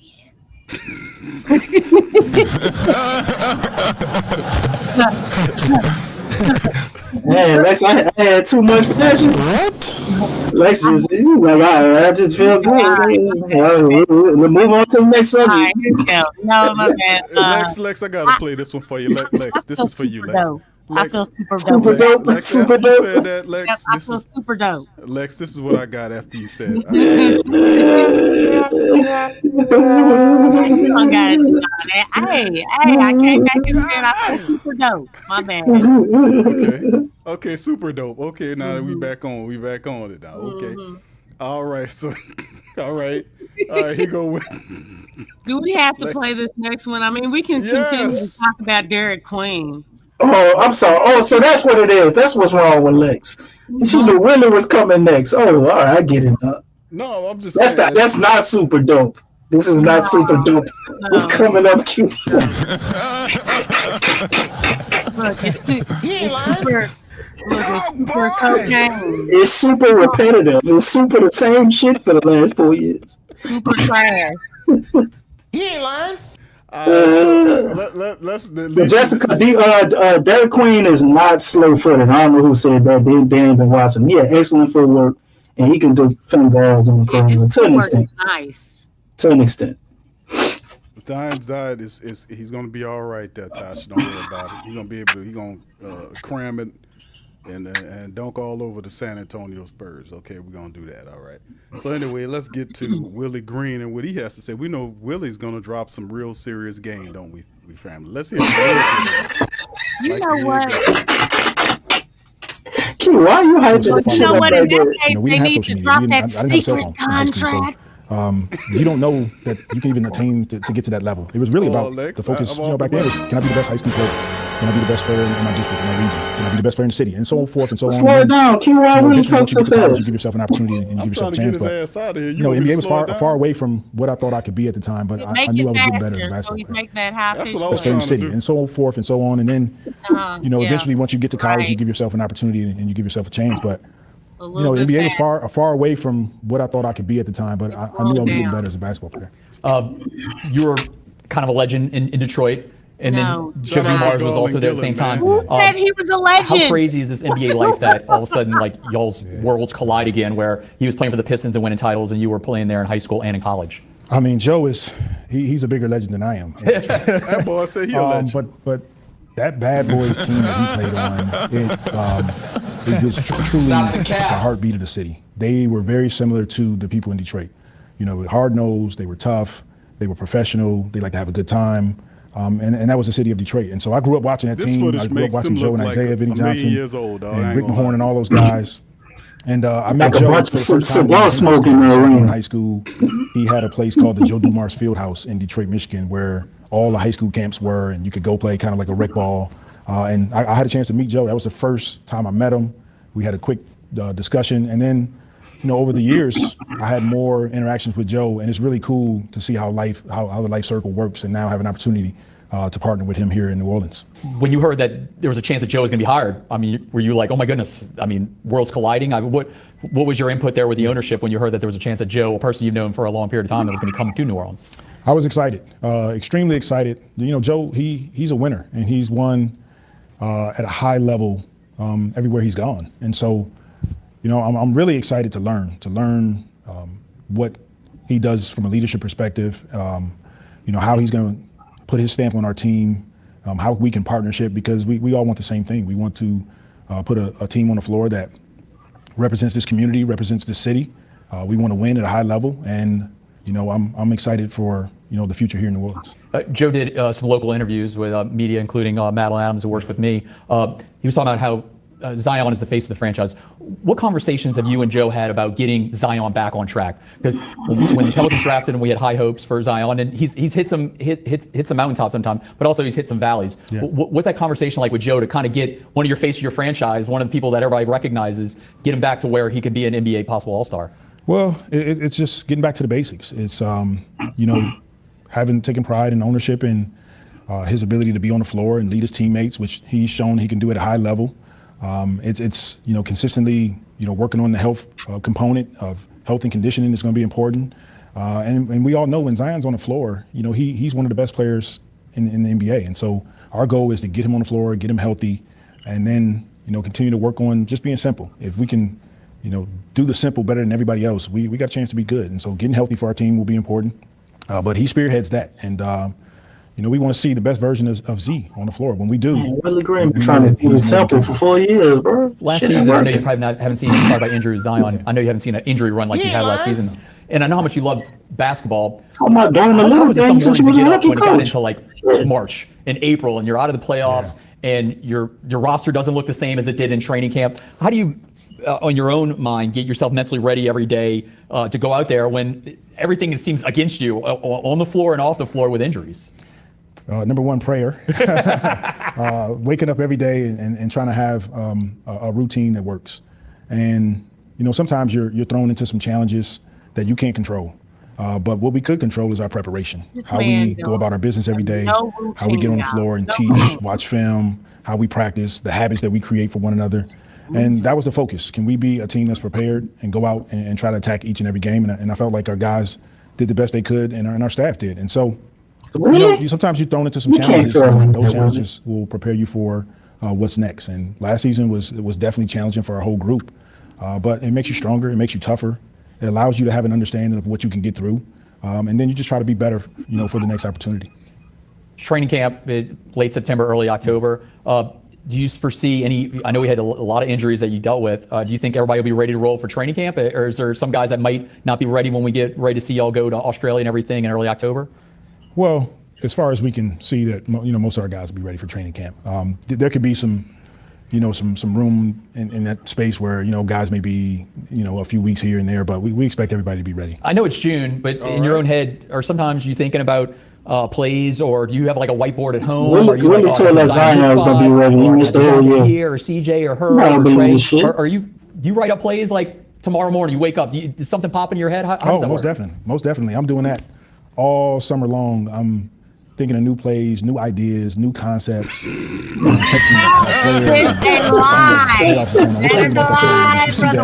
And so we're always in constant dialogue. What are some things that's working for us? But my mind is always going. You were talking about defensive concepts, Lex. Okay, this is working. Zion, let me write this down. I want to call this. I want to change this. And that's happening all year long. And once you get to the season, you try to make sure that you have a really solid foundation of defense, offensive concepts that you want to run. You talk about contact with players. Joe said in one of the interviews recently that he had Zion. Had some. I think he went to his hotel. They watched a game. What kind of interaction do you have with the players? Is it just via text in the offseason? How does that go with your guys? Well, we have some guys that's in, so I'm able to see those guys. Some of our younger guys are in right now. And then I've taken a few trips to go see a few of our players. And I try to make a habit of going to see them where they are, going to watch them work out, going to lunch or dinner. And so I'll make my rounds with try to touch all of our players at some point on the road and go see them for a couple days. And you just keep a really good rapport. You dive into some of the things that they're doing in the off season, talk about life, just normal conversations. But it's also letting them know how much, we care about them, and, I care about their well-being and just continue to get that buy-in from our players. I know Herb is an avid fisherman. Have you been fishing with Herb Jones ever? I have not been fishing with Herb yet, but that's on the books. I don't fish, so I haven't been fishing. But Herb and we're supposed to go fishing at some point. We're not in practices. We only get to the end usually when y'all are shooting free throws. Do you still find yourself getting out there? Do you think you could still run for a minute or so, like 1 minute, like a quick run? No, I'm done. You can shoot some. I can shoot. I can shoot. I can shoot against some guys. Some of them I can still beat. I won't name names here, but I can still shoot against our guys. But I really try not to get on the floor too much. I'm getting old, and once you've gotten through the NBA and a little bit of football back to attack, I'm gonna keep it that way. You're in the last year of your contract. Do you even think about that? Is that in the back of your mind, or you don't care? You just want to focus on getting your guys back to good? Yeah, I don't really focus on that too much. I got a job to do, and I'm excited, and I try to approach that with gratitude and walk in every day and try to attack, the task at hand. And so a lot of times those things take care of themselves. It's been too supportive. I'm excited about getting on the floor with our guys when that time comes, and really just trying to move forward, trying to get our team in a good space and win as many games as we can. They talk about winning games. You've made the playoffs twice. Yeah. I know you've had some great moments with this franchise. Is there one thing that sticks out maybe in the playing game against the Clippers? Your speech on the sideline going in that fourth quarter, reinvigorated guys that got you into the playoffs there. Y'all made 2 first-round appearances. What has been some of the highlights in your time here in New Orleans? Well, that's definitely one of them. Not necessarily my speech, but the journey that it took to put ourselves in a position to be in the play-in against San Antonio than the Clippers, to play Phoenix in the playoffs that first season. What we had to overcome to get to that point. Going into the second season, we have another play-in experience. We end up losing that one. Third season, we get to the playoffs again. So, just having just that journey in general with all of our players and staff, and even last season, we're going to look back on it and we're going to be grateful that we had, we were able to go through that and be able to come out of it and be better. And that's the goal. Life doesn't promise us that we're going to always, reach those goals, but we're going to continue to strive, continue to work at it. And, when I look back, I'm thankful for the journey. This upcoming season, if we want to see the Pelicans back in the playoffs, what has to be one or two underlying things that have to happen? Obviously, health is going to be the biggest thing. But what else needs to happen for us to see the Pelicans back in the playoffs? And that'd be, if they do make it, it'll be the third time in 5 seasons you as the head coach. Yeah, we have to move forward to being a team that's super, super competitive, and to bring the toughness and physicality to the game, which we were doing, and we kind of took a step back last season. So those are some things that we want to see from our group. Those are concepts that we'll continue to implement. We're doing it now, and even going into training camp and so on and so forth. But at this point, it's not a lot of talking. We know what we have to do, and we want to take steps of moving in the right direction with our group. We'll get healthy, and then we'll go from there. Watching these NBA finals, did you sweat a little watching OKC and how they can go like 10 deep on the court? And you see them every year. This team is a young team, and the only reason I bring them up is because they're on your side, and it feels like they're going to be there for a little while. Yeah, it's been an exciting playoffs. It's been bittersweet because we want to be there, we want to be playing in the playoffs, but it's been exciting to watch just as a supporter and somebody that loves the game. And it's been highly competitive. It's been fun. These two teams, OKC and Indy, have been going at it. It's physical. Good to see two young teams play at such a high level. And we want to be right there next season when we get the opportunity. And it's always a talk about the Knicks and the Celtics and the Lakers, all the big cities. Yeah. This has got to bring hope to people like in New Orleans, where it's the Pacers, Oklahoma City, small media markets, small cities. And it shows you if you build through the draft, you make some trades, it can happen anywhere. Does that give you hope for what's going to happen in the future to see two teams from the Midwest? Oh, absolutely. It should definitely give all smaller market teams hope and an understanding that we can get there too. You just got to continue to keep giving yourself a chance, and that's the goal for us. It's next season to give ourselves a chance to be there. Are you excited about going to Australia? Y'all gonna be the first NBA team to go to Australia. Is the family coming? Is this just a straight business trip? How is that going to go in October? We haven't got there yet. I don't know necessarily if they're going, but we're all excited. We're excited about the opportunity to get there, and it'll be new for us. It's new for Australia, and we're excited about the partnership to be there, to have an opportunity to play 2 games, and so it'll be fun, and we want to take full advantage of it. Draft night's almost here next Wednesday. Do you have a ritual on draft night? Do you wear the same I know you like to wear pullovers. Is there something that you do for draft night? I know you're not making the pick personally, but you're in the room. But what kind of goes through your mind? What do you wear there? Is it different or anything? Got superstitions? No superstitions for me draft night. We just want to bring a player in, bring a couple players in that's going to help our organization and our team move forward. But I have no superstition, clean underwear, I wear probably a pullover, and that's it, man. I'm just excited about that time, excited for the young men that we get an opportunity to bring into our organization. What has Mrs. Benson said? What kind of support is she giving? Because obviously her other team dealt with a ton of injury issues, and they missed the playoffs. Y'all almost mirrored what the Saints did. Yeah. What has Mrs. Benson said during this tough stretch that y'all been dealing with? She was absolutely great during this time. Extremely supportive. Communicated throughout the whole season. What? And it's refreshing to have leadership like Miss B. And it gave me even more confidence as a coach, more confidence as a leader, to continue to go out and do the things that we know we're supposed to do to help our team. All right, so can we put a break up this shit shut? What about that when they asked him what he learned from last year? He said he got to prepare harder. I thought you was gonna play that part. That's all we needed to play. Listen, we can learn last year. Well, sometimes, I learned that, we didn't prepare hard enough. We got to prepare harder. It's like, what the fuck? You mean you didn't prepare harder? That's what he said he learned. They got to prepare harder. I'm just saying, the bottom line is who don't belong in this picture anymore? Who's you got the guy to the far right is gone. The guy to the far left is gone. And the reason why Willie Green is here because Gail Benson said don't fire him. She wants to give him a chance. He's a good man. He was good as gone. Because David Griffin was going to fire him last year. The reports indicated that Griffin was going to fire Willie Green in a stretch of losing games, and Gail Benson stopped him and said no, and then later on began to talk to Joe Dumars while the Octopus was still here, and then ultimately fires the Octopus, unceremoniously brings in Joe Dumars. But we know this is a trend that Gail does because she did this before with other coaches. So anyway, let's finish up and then we'll get out. Just a few more minutes of this and then we up out of here. And why? It gave you more confidence as a coach, more confidence as a leader. Why to you continue to go out and do shit? the things that we know we're supposed to do to help our team be successful. Man, there's so many other things we could be doing with the rest of the show. You got the 2 draft picks on in the first round. All right, DC. Okay, DC says why. All right, DC. We're going. Yeah, I'm falling asleep. I'm falling asleep over here. I would rather listen to Fears or Queen. Yeah, let an inexperienced 18-year-old talk, man. But I wasn't trying to listen to. I don't think nobody was trying to listen to that dude. We already know what he about, and he was lying through his teeth. That ain't even holy. How you gonna call yourself a man of faith and you lying? Chicken, you ain't learning no new plays. If you didn't learn it for what? How many years he been here? 4? 5 years. 5? Yeah. 5 years. You didn't learn it for 4 years? And you talking about learning new plays now? He said everybody gonna be ready for training camp too, Lex. While DeJounte got a torn Achilles over there. You know what? What are you talking about? Learning some new plays.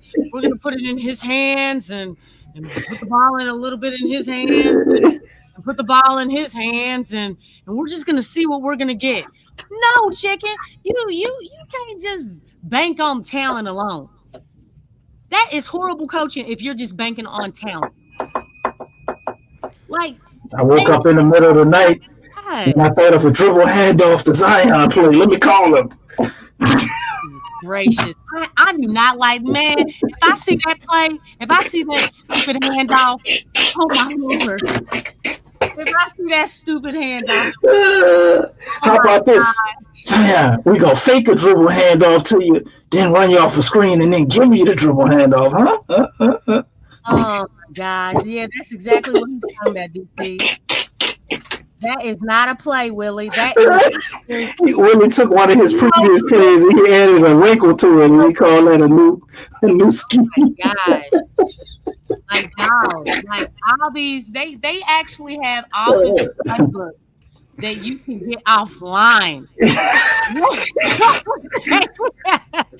Willie Green woke up in the middle of the night and he said, oh shit, Zion, we're going to run a lot of pick and rolls with you next year. This is going to be amazing.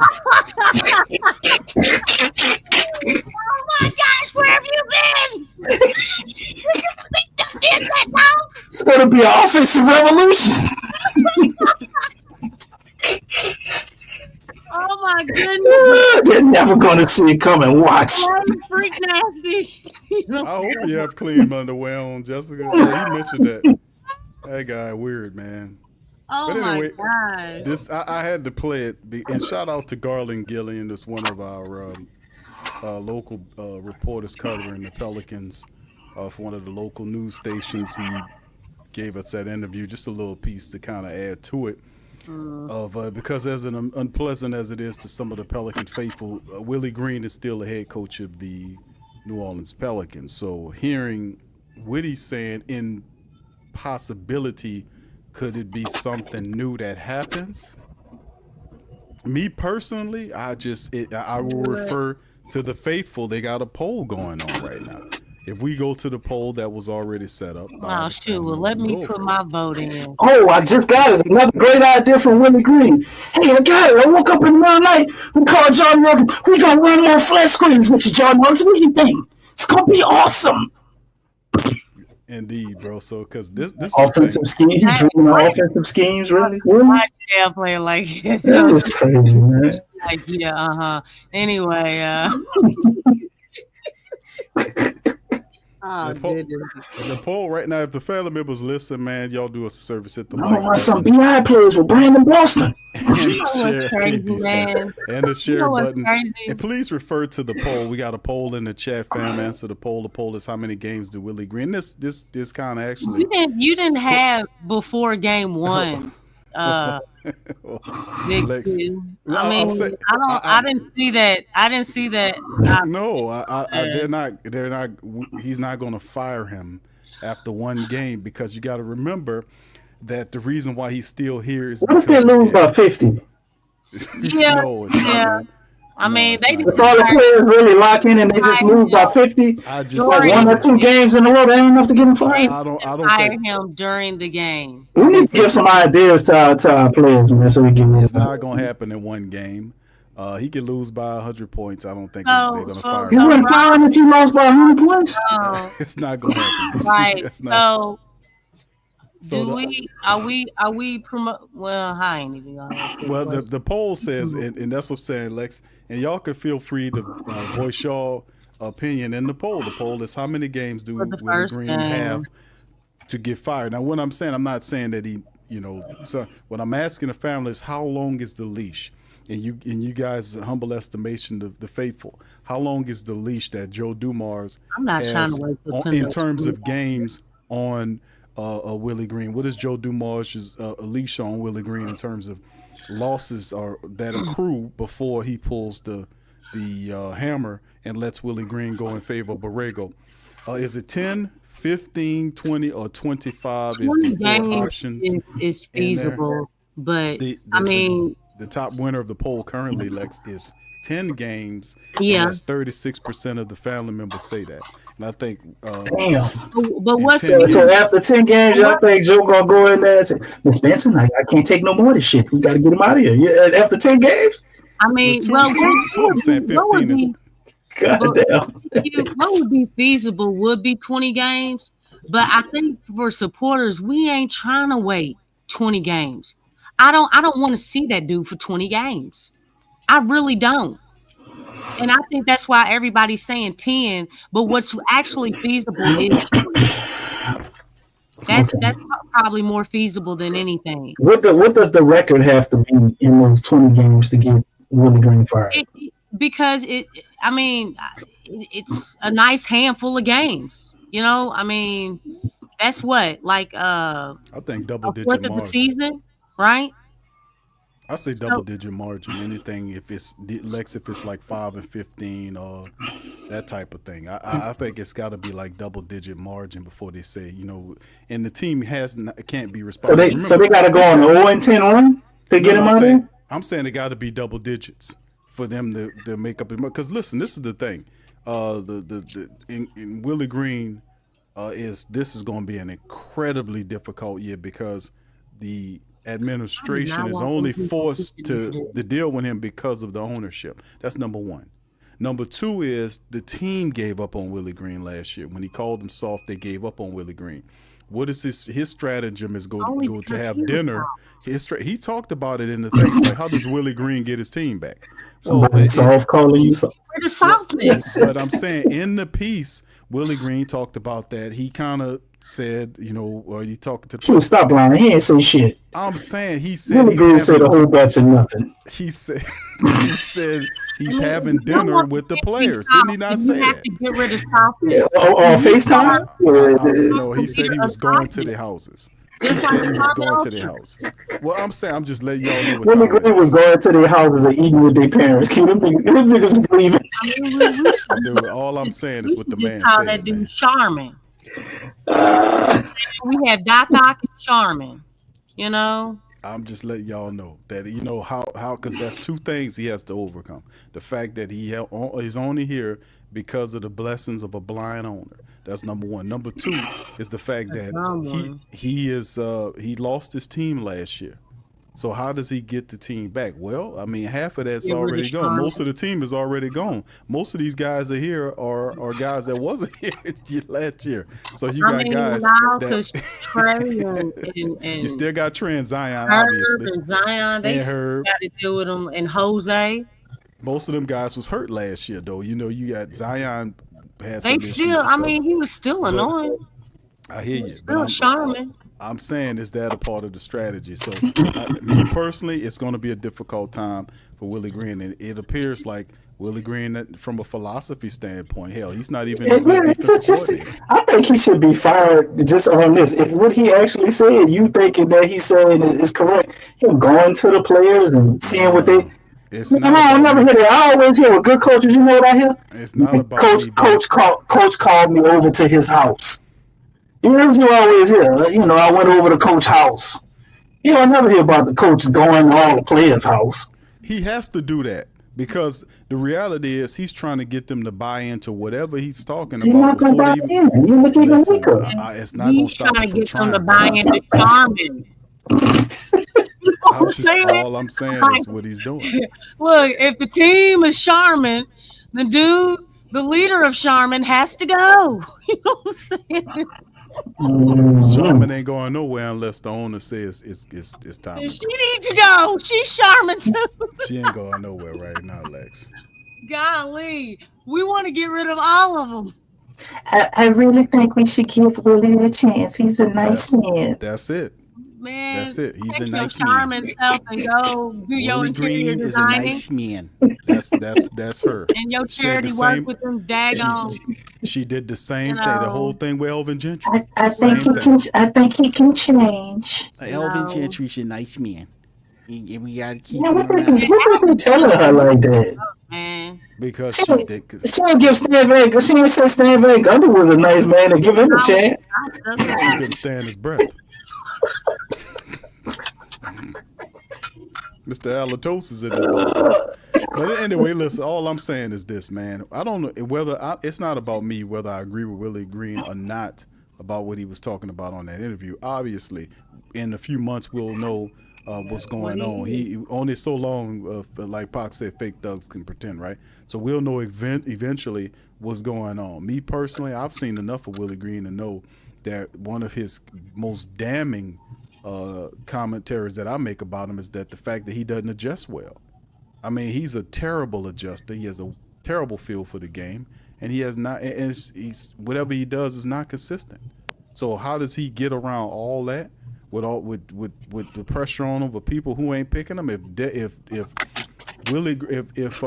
Joe Dumars and Troy Weaver had their choice, Willie Green would not be the damn coach of this team. I know that for certain.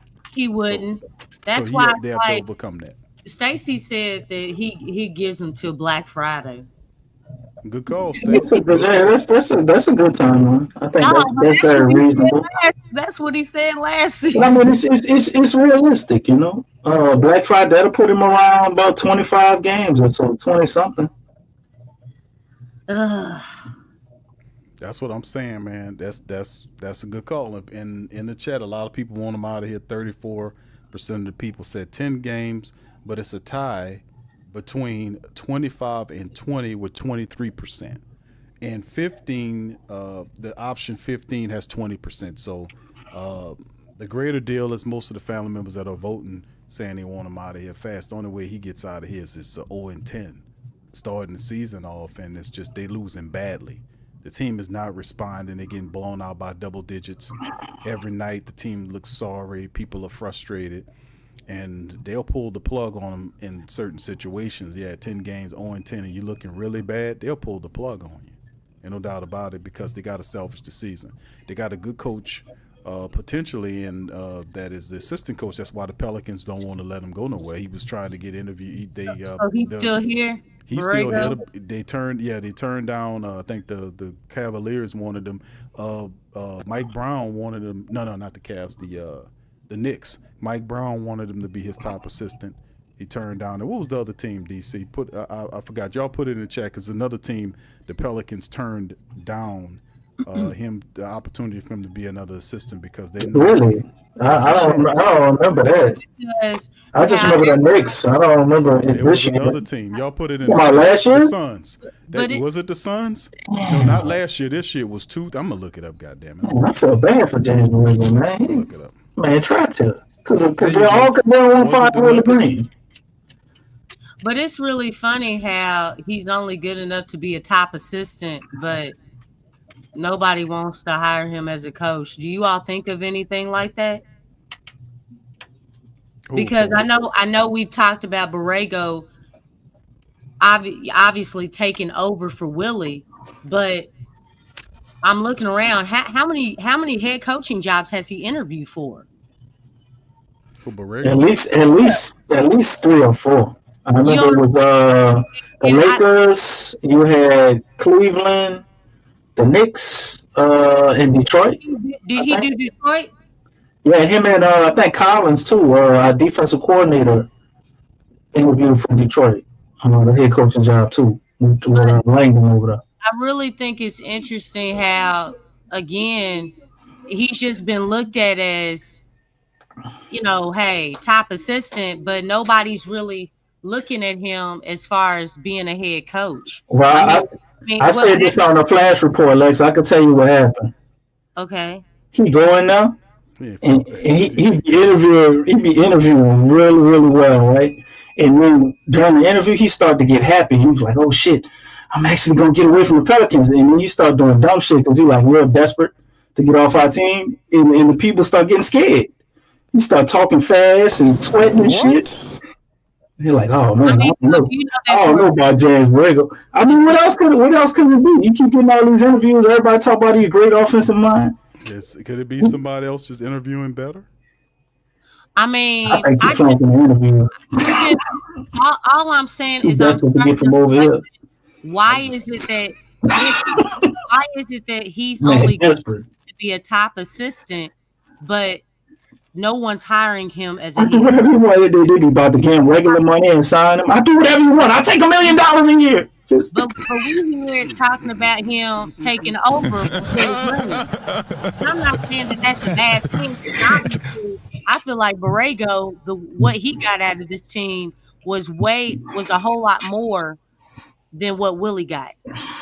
In the little time that he's covered for Willie when Willie was sick. I just wish he had more sick days or forever sick days.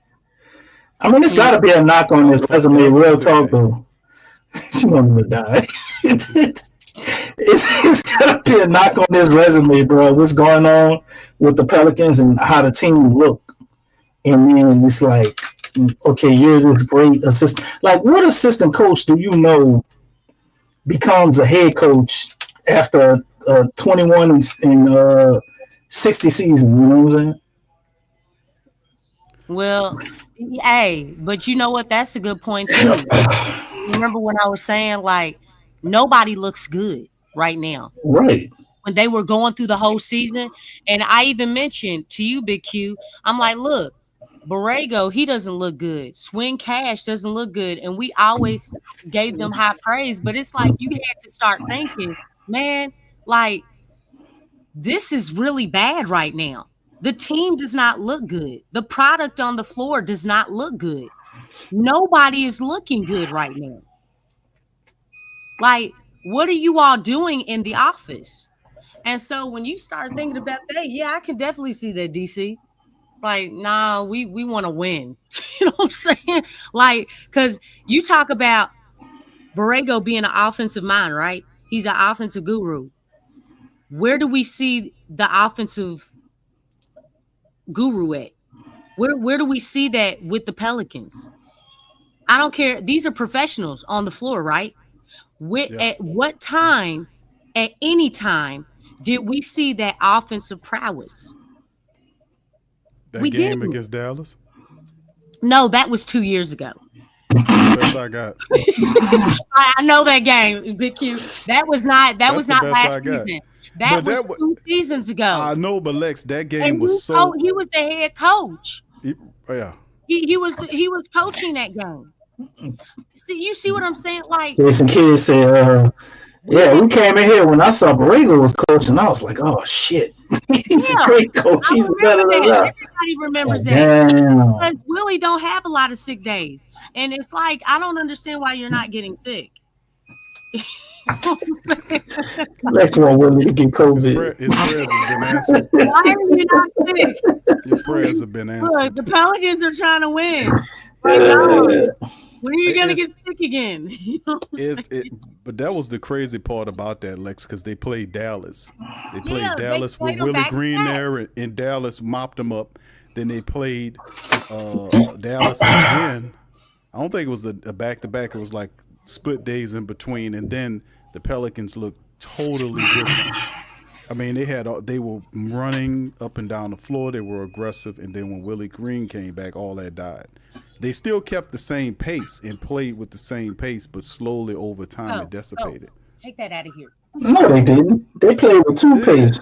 They played with two pace when Willie came back. It wasn't the same pace. Okay. All right. So this is the thing when I'm, we gonna see. We talked about it ad nauseum. We let this be known about. Everybody knows what Willie Green's thing is, and he mentioned in an interview about the support that Gail Benson gave him. It made no sense to me, but a smart owner would have gotten rid of Willie Green or gave him a job as an administrator, a lesser role if she really wanted the man to work. I thought they was gonna move him in the front office. Ain't that what they said? That was an option, but ultimately it didn't happen. I thought that would have been a brilliant move by Joe Dumas to do. But Willie Green has one more year on this. Give him a Bryson Graham job. Let him go get everybody coffee and shit. That's right. That's right. So I mean, it would have been interesting and to remove him from the team position, but he better show up or be showing the door this time. Nothing go protect his ass, owner or not. He's full faces of different. They have new teams, new players coming here, draft pick guys that got to get this stuff together. And he is in his 5th year. He's been in the game as a head coach now going into 5 years. He's supposed to know some shit more than what he's been doing the last couple of years. He got to learn to do better than what he is. And I don't think I've seen enough. New offensive plays, and That's he got an offensive guru right there. We're gonna see. All right. We already done seen it. You got an offensive mind right next to your top assistant. Yeah, but it's a conflict. It's like it's a schizophrenic. It's a schizophrenic system because with his defensive mindset, whatever it is, and Borrego's offensive mindset is not in unity. It's not in unity. It's not. No, it's like it's it's not. conflicting and It's nothing's class. consistent. Nope. Except for Zion being held in his restricted minute. That's the only thing that he used a computer to do that. But all the other stuff is nothing awful, consistent. man. Nothing consistent. Man, So Grip, we'll see. This is last year, Marley. Grip, He got 1 year left, fam. That's it. Grip That's was It was a 2-year I know deal. that. It was 2 years. It was 2 years. It was 2 years on top of the secret contract stuff we talked about. It was a 2-year deal. $3 million, I think. It wasn't even shit. It's 2 years, $3 million, right? They probably the low one of the probably the. No, I don't think he the lowest. Was it $5 million? It was $3 or $5 million. It wasn't that much. It's between 3 You know to what's 5. crazy though, y'all? In order to go to the playoffs, we gotta have a playoff coach and win, not just get there, but to win, like win a series, go to the second round, stuff like that. You gotta have that type of coach that has that type of mentality. And he just don't have it. That dude needs to go before game 1. He really do. You want to get off to a great start. You know what I'm saying? Lex, Like, it ain't gonna happen, baby. I know, but it's like, golly, man. Like this is. They were proactive in changing the front office and changing the VP and whatever else Joe did, because he basically cleaned house. But that freak nasty Gail, chicken head, whatever she's doing, with charities and things, that woman she messing up things, man. She ain't dialed into winning though. I can tell you that right now. She more focused on who's nice and who not. Are you ready, Big Q? Hold on, Lex. I'm ready. She on that secret contract. Darn that secret contract. In the name of Jesus, stupid secret contract. So take it home, DC. I can't fuck with you. I can't talk to Lex. Hey, you just gotta Lex started speaking German. Lex started speaking German. our next German secret contract. She started speaking like Hitler. Secret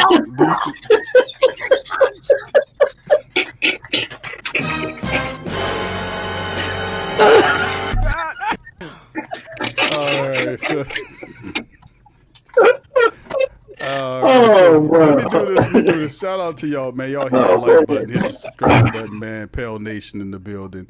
Let me hit y'all with this article right here, fam. For this, man. Yeah, yes, sis. Y'all sound like Murder, She Wrote. All right. Let's hit y'all with this one, of course, today, man. We know the Pelicans signed first round. First round is Jeremiah Fears and Derek Queen. Pelicans are serious, man. They're serious. Pelicans officially signed their 2025 lottery picks. The team confirmed today, July the 5th. Announced it in the press release that guard Jeremiah Fears and big man Derek Queen have inked their rookie scale contracts. Fears, this year's number 7th overall pick, raised his stock significantly over the course of his first and only college season at Oklahoma. He didn't show up at all on ESPN's 59 player mock draft last November. The former 4-star recruit, who won't turn 19 until October, was among the NCAA's best ball handlers and playmakers as a freshman. 6'4" guard, he averaged over 17 points a game, 4 assists, 4 rebounds, and almost 2 steals per game in 34 contests, in which he started 31 of them. Though he knocked down 28.4% of his three-pointers tries per game for the Sooners. Queen, meanwhile, was selected 13th overall by the Pelicans, which was a pick. We know the whole thing with Atlanta, the unprotected 2026 pick for the right to draft the Maryland big man. Queen was highly productive in his freshman season, with the Terrapins averaging over 16 points, 9 rebounds, 2 assists, over a steal, and a block per game in 30-plus minutes of action across 36 games. He helped guide Maryland to a 27-9 record and a spot in the Sweet 16, scoring 27 points in the loss to Florida, the eventual national championships. After the breakdown of the year's rookie skills shows, Fears would likely earn $7.5 million as a rookie and $34.2 over the course of his 4-year rookie contract. Queen should make $5.2 million in 1 year and $24.4 in total. So that's some of the particulars on the fact that the Pelicans inked both first rounders today. Pelicans serious about winning. Willie Green better get it straight. All right, we're going to give commentary both on Lex and DC before we get ready to roll out. Y'all, what's up, Hotline Bling? Shout out to you, man. Good to see you in the chat. Y'all hit the like button as well, share button, sub up. Lex, DC, floor is yours. You got it, Lex. Go ahead, DC. Well, I mean, we already talked very high praises with these guys. So now they're officially signed. We got them in the building. And this is the first of, hopefully, many years to come with Jeremiah Fears and Derek Queen. We got Summer League coming up. What is it, Saturday or Friday? It's the 10th. Which one. The 10th? What's today's the 5th? So 5 days from now. Thursday? Yeah, so it's like Thursday. So they play. I know they got a 2:30 game, man. That first game, and who do they play? They play is the Rockets. We play the Rockets first game. So our first summer league game is, man. But this, at least for us, we're hearing a lot of great stuff about the summer league game tonight. I wasn't able to watch it. Obviously, I'm hearing some of y'all been tuning in, and hopefully, the Pels is just as exciting or entertaining, because I think what these guys do in the summer league in the preseason, can't be taken lightly. They're gonna have to earn their minutes. I actually like that.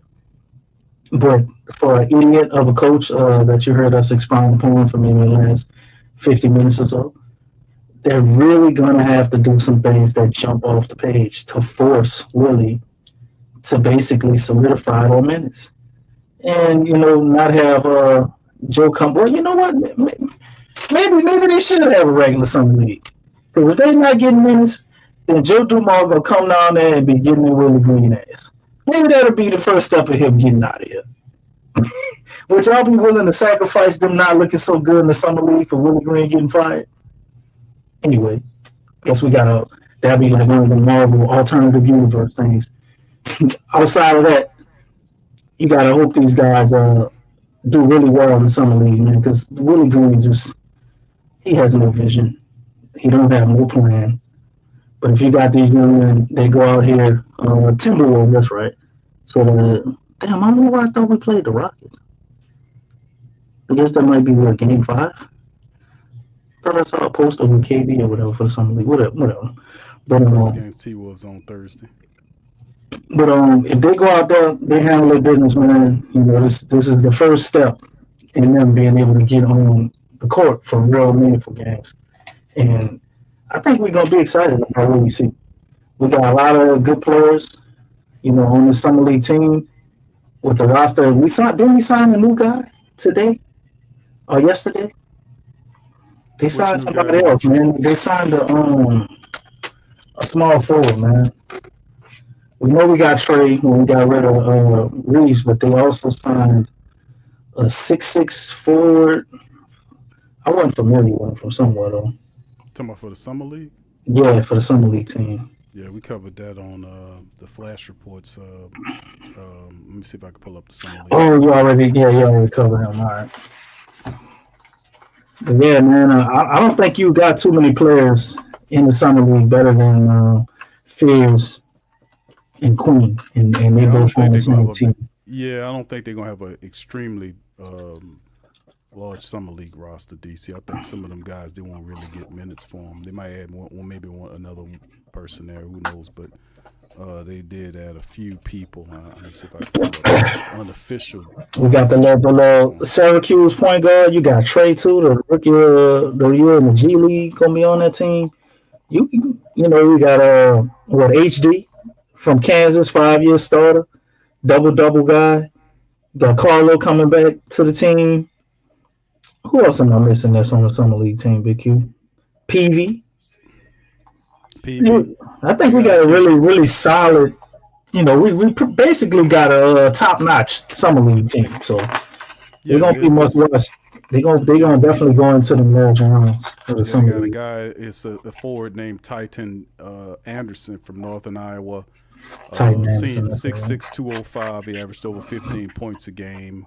Shot almost 58% from the field. 6 rebounds for Titan Anderson, 6'6", 205 guard. Another player was the guy AJ Hoggart, who's a 6'4" guard from from Vanderbilt. 6'4", 220. How many guards we got from summer league? We got like 7, 8 guards. Huh? Yes, AJ Hoggart, 9.6 points a game, 5 rebounds. He's from Vanderbilt, 6'5", 220. So he got good size to him. So yeah, these are some of the guys the Pelicans putting in there. DC, I don't know what you doing, brother. I ain't doing nothing, man. I'm fixing, bro. DC, they got fixing anything. Noodles and shit up in there. DC. Who on national television, Lex? Us? DC up in there making noodles. Pelican Summer League schedule. Look, ESPN2. Making a pot of curry chicken. ESPN. I don't believe. Can we pull up the summer league roster? Q. I don't think Jordan Harvey is on the summer league team. He's not. Yeah. Oh, he's not. Yeah. I mean, this is third year, man. He ain't do. Hold on. I get why people want him. It's not an official roster listing right now. He could be added because I don't see why he wouldn't be on the summer league. Well, with them trading Antonio Reeves, he's pretty much locked into a spot unless we trade him. This is true. I mean, it does kind of, but you still have other guys that'll be. PV got to be, trying to take it from him because he a small forward, but he could probably play the shooting guard spot for defensive purposes. Yeah, this is the unofficial one right now. Titan Anderson from Northern Iowa, Hunter Dickinson from Kansas, the center. Jeremiah Fears, AJ Hoggart, we just talked about him from Vanderbilt. Chase Hunter from Clemson, that's another guard. Mika Peavy and Derek Queen. Yeah, I think that's what they're gonna go with. As soon as DC finished stirring his pots and making roti. Man, you hungry? What the hell is roti? What is that? What the hell roti is? I don't know what damn roti is. Okay. Go ahead and do it. You gonna pull it up and put it up there? I know you is. Go ahead, because I don't know what it is for real. All right, go ahead. Comment on the summer league roster, because this is unofficial. I'm pretty sure they might add a player or two as we get close. We like 5 days off. Thursday is the first game of summer league. Thursday, July the 10th. The first game against the T-Wolves is a 2:30 game on ESPN2, Thomas and Mack Center. So that'll be the first game. Then a couple of days later, they get the Lakers at the same building. Then 3 days later, they get the T-Wolves, the Trailblazers, 9 p.m. at ESPN at the Pavilion. A day after that, they get the Thunder, 8:30. That's probably going to be our hardest game. We got a bunch of good young Right, guys. and then it's game 5 will, to be determined. So that's some of the summer league game. But this will be an interesting team, man. Wouldn't it be cool if the Pelicans win the summer league, man? I know it ain't much. We never done it before to be something different. Definitely. I just want us to be in the conversation, bro, because to ask us to win it is almost too much. When you win shit last year, we coming from a history of not winning anything. I don't think they're gonna fix all that just in one summer. But you're missing the fact that Willie's not head coaching the summer league team. It's Corey Brewer. Yeah, he's coaching. He's a winner. Main team. Right, he's coaching the summer league team, so they could very well win something. I think you missed what I was saying. What you said? Go ahead, Lex. No, you said Willie Green is not coaching the summer team, and I was like, yeah. He's coaching the main team. That's the problem. I'd rather him coach the summer team than the main team. You know what I'm saying? You need to coach the summer league. We can make him the vice president of the G League. Yeah, that's a great idea. He get fired. That is a great idea. So I think he'd do well over there. Willie Green can't. Nobody don't care about the results of the G League. He'd do well. Out of sight, out of people gonna mind. boom. They don't want to be bad coaching is bad coaching. No matter if it's the top team, the G League team, college team, high school team. His face on the main stage. That's all. You don't have to worry about too long, Lex. So it's going to be a fast thing. I'll tell you one thing: this whole Willie Green question is going to get answered real quick, and straight up. All right. So anyway, this is final thoughts here. Any final thoughts before we close the screen down? I wanted to just read what Jessica was saying. She said it would be nice for Summer League to win because they watching Queen just to prove the Pels made a mistake. Yeah, there's a lot of eyes, and I really think that's why they have, the Pelicans on national. That's why I was pointing that out. That's usually not something that you see, but I think because the media has been so negative and really just belittling, down in what Joe's been doing with the team as far as even with getting Queen. They're trying to make a point. They're definitely keeping their eyes on that, both eyes, not just one. So in doing that has a lot of attention right now because everybody and their mama been talking about that. Everybody like, man, what are the Pels doing? What are they doing? You know what I'm saying? Now, one positive thing comes after now. I think Don said that, and I was thinking the same thing. So it was good to hear somebody else bring it up. Don, my man Don Guillory, if I could find his comment. He said we've been being bashed by a lot of the clutch media people. And that's also, when I thought about that could be a link to the whole DeJounte thing and getting him out of here and all of that. Because let's be honest, family, if you don't like the trade, I get it. You can say it's a bad trade, but people don't think it's weird. Really weird that they calling it like the worst trade of the last 10 years in the draft and all of this shit. That is very weird. It's extremely weird. And then they're acting like the Pels pulled off a trade to get a second player, that should have been in the top 5 or top 10 in the draft. And they acting like they went and got somebody that was supposed to be drafted 23rd with the pick that they gave up or something. Or swap. Like that's really how they presented. It's extremely crazy to me. Like hearing them talk about this trade, and they keep harping on this, and they're acting as if Indiana isn't a team that wasn't in the final. Like they're just Indiana for sure. It's just going to be top 5 pick worthy. Halliburton is out, and what's your boy name? Miles Turner left. Like Indiana can't still do enough to be good in the East. The East weak as hell. And then as long as Milwaukee got Giannis, like why is it? To me, they almost position it as the Pels. It's a for sure lock that they was gonna have a top 3 pick that the year coming up. It was like the worst team in the league. We picked 7th. There's no way we're gonna be worse than we were last year. So it's hearing the national media go over that and do all of that. It's really crazy, and I think you might be right. That could be why they put us on, up there with ESPN too. So I guess a national game, but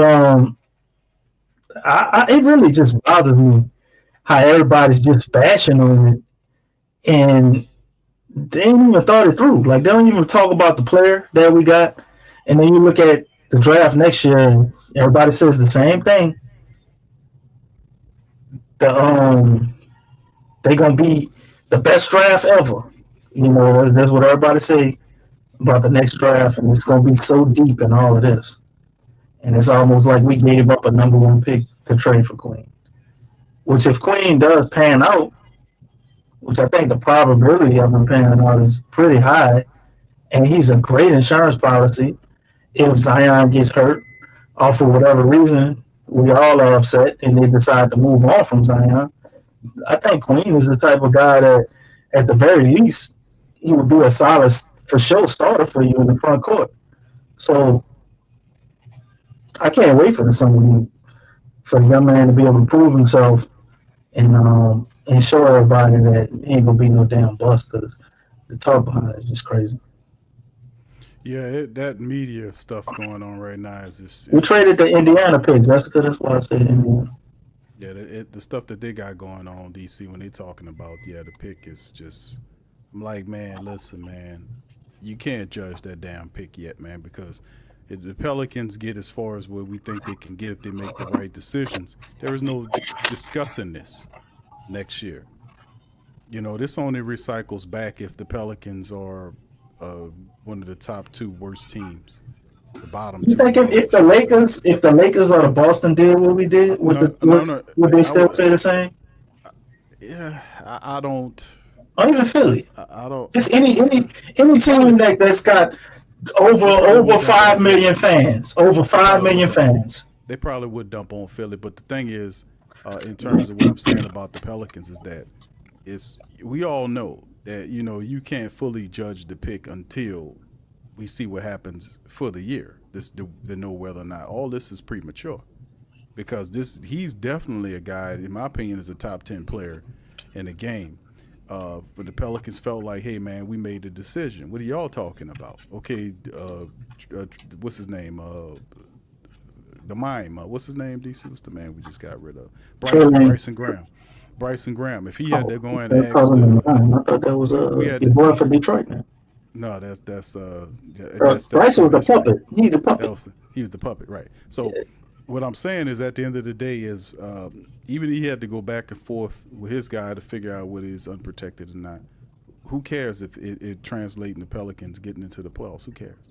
And my man Knoxville got an excellent point right here, because we all know that they said they were calling every team from 9, starting at the 9th pick, trying to trade back into the draft. Or starting at the 8th pick, the 9th or 8th pick, right? So if it's such a horrible trade and the Hawks fleeced us, right? Why not even other teams ain't agree to take this first round pick off our hands? Why we had to go from 9, 10, 11, 12 before we got to the 13th team before they decided to take it? If it was just such a crazy notion and they checking on the mental health, we ain't even talk about the hit piece that they wrote up about him, clowning Joe Dumars like he might have been sick or retarded or mentally unstable. But they had 9 other teams that they try to fill this trade to that passed on it. I think it's just a piece. They point that out, nice brother. From the Pelicans. Good job. Jumping on the Pelicans back. But like I said, man, it's immature and premature to talk about whether this is a bad pick or not without knowing how the end result of the season going to end out for the Pelicans. What if it propels the Pelicans into the Western Conference Finals, where this guy becomes the Rookie of the Year? Then that's what I'm saying. It's just shit that they write on in the draw stories. It's just a way to grab you content wise. I mean, all these people, Nick Wright with his stupid looking ass grabbing his head. I don't believe it. I don't believe what you're talking about. Birdman. That's all I think when I see him. Birdman. He got that big bird on his nose. What you talking about, dumbass? You gotta let it play out and let's see how it ends on the opposite side before you open your flapping ass mouth about what the people doing. They need to make moves. We need bold moves. They doing it down here, and you don't know whether or not it's gonna turn out to success. You don't have a crystal ball. You don't know how it is. All we have to do is wait to see how it all ferrets out. That's what it's about. You gotta make moves. I gotta give the man credit, at least trying to do some stuff to shake up the culture of the Pelicans. We've been knowing this for a while. They're just too damn soft. But they got all down and embedded in it. They went to sleep in the shit, and I'm like, man, what do you? It was just terrible, man. They went to sleep in this bull. Everybody upset there and they're smiling and shit, taking happy pictures. Man, get out of here with that. So we cleaned all out of them on out of there, man. If I'm upset out here, you supposed to be upset in there. Yeah, for real, because if I'm upset up here, that means I ain't going to them games. I'm not buying that merchandise, which means, they pissed. We supposed to be pissed. We don't sit there and put up a fake-ass facade like everything is well, the ship is not floating. Get out of here. The ship is sailing. It's sinking, matter of fact. So it has to change. Joe Dumars comes in, he shakes it up. Let's see how it ends, man. Let's see it. We know about Willie Green. Y'all know about Willie Green. Let's see how it all ends. Wow. So VJ Edgecombe, he had a night tonight, man. 28 points, 10 rebounds, 4 assists, 2 blocks on 50% shooting. Edgecombe's a beast, man. Pretty damn good, man. Can't wait to see Queen. He ain't even hit no 3-pointers, man. He only hit 1 3-pointer. Fam, wait till we see our guys. Wait till we see Fears. Wait till we see Queen. Wait till we see Peavy. Wait till we see some of these guys out here that the Pelicans are working with, man, before they start running down on our guys without giving them a proper time to show if their decisions are going to mature into anything. Like they got a damn crystal ball. If they had a goddamn crystal ball, they wouldn't be working for somebody else. They had their own shit. So anyway, let me get before I start tearing into them. Let me get on about it. But listen, before I go, I'd like to give y'all an opportunity. Check out the poll in the chat, fam. And y'all tell me what y'all think about the Willie Green question. Almost 100 people have voted on the poll. How many games do you guys think it will take before Willie Green is excused from the head coach of the Pelicans? What's his leash is what we're asking. What do you think? Is it 10 games? Is it 15 games? Is it 20 games? Is it 25 games? Vote in the poll right now. We're going to shut it down in a moment. Right now, 36% of the people are saying 10 games. 24% says 25 games. 21% says 20. And 20% says 15 games. So it's a pretty close poll with the other 3, but 36 and 10. I think people just done with Willie Green. They want to see him go anyway. But go ahead, DC, what you got? No, I was just Jessica asked me what Ace was doing. He had 8.7 rebounds, so he can't do a whole lot. Yeah, it's good. But my man Jaden keep asking me this, Q. I don't know what's going on. My man Jaden here. But he posted this in a comment multiple times, so I'll say this. I am really Martin Luther King Green, and I want to let you know I will be fired from the Pelicans because I'm never giving up my doctrine of nonviolence. I will go down and get fired for nonviolence. No, do not use not in her face name and What? he ain't charming. Oh my goodness! Willie Martin Luther King Green. That's right, Willie Martin Luther King Green. That is my name. What? Oh my goodness! All right. So anyway, man, listen, we're gonna get ready to get it. Lex, did you give your thoughts, your last thoughts? You did, huh? Yeah, I gave my thoughts. All right, so we're going to get out on that. Listen, fam, the poll is final, and this is 35% of the family says 10 games. They voted 10 games before Willie Green is done. Y'all hit the, what's up, Cold Chillin'? Shout out to you, my brother. Good to see you in the chat as well. Hey, Knoxville said breaking. Willie Green has not been to the mountaintop. You gotta keep that Knoxville. Keep that with conviction. Your diaphragm. Yeah. I am from Detroit, Mercy, and getting out of that place was the mountaintop for me. Mercy me. Lord have mercy. Hey, what's up, Moles? Shout out to brother Moles, man. Hey, listen, fam, we're gonna get out on that. We're gonna be back at another time, man, to talk some more Pelicans. We're gonna open up the phone lines in another show, man. But listen, I appreciate y'all for being in the stream. Shout out to everybody. Hit the like button, hit the subscribe button, and by all means, feel free to share the show on your social media feed, PPR, and here representing the flocking nation, the best in the business, stand up, doing this for a long time, man. And finally, are we going to get some consistent winning in the city of New Orleans behind our Pels, man? That's what we hoping for. So with that being said, I'm going to get out on that. Shout out to DC and Lex and you, the community, man. Thank y'all for giving y'all your time tonight. I'll let you on the next one, baby. Much love. Go Pels. Peace. You're listening to the Pelicans postgame report on the PRO Media Network for all things Pelicans. Perfect. Fly Pelican, fly Pelican, fly Pelican. And I tell them that. Fly down, I'm a Pelican forever. Yeah, ain't gon' lie, I feel flyer than I ever been. We stay ballin', this New Orleans, I'm a Pelican. It's going down in the nest, wild, wild west. Come in town and do best, show us some respect.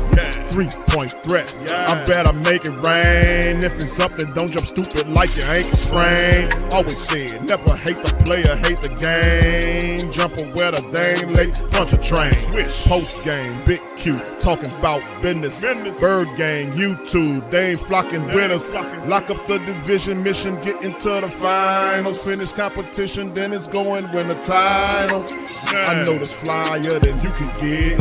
Such a threat that the refs just might call a tag. You could double, you could press, but you can't check. Right, left, slide by you like a Eurostep. Fly Pelican, fly Pelican, fly Pelican.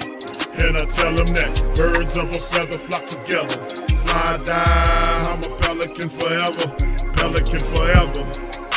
And never, and never, and never, and never, and never, and never say birds of a feather flock together. Yeah, fly down, I'm a Pelican forever. Pelican forever.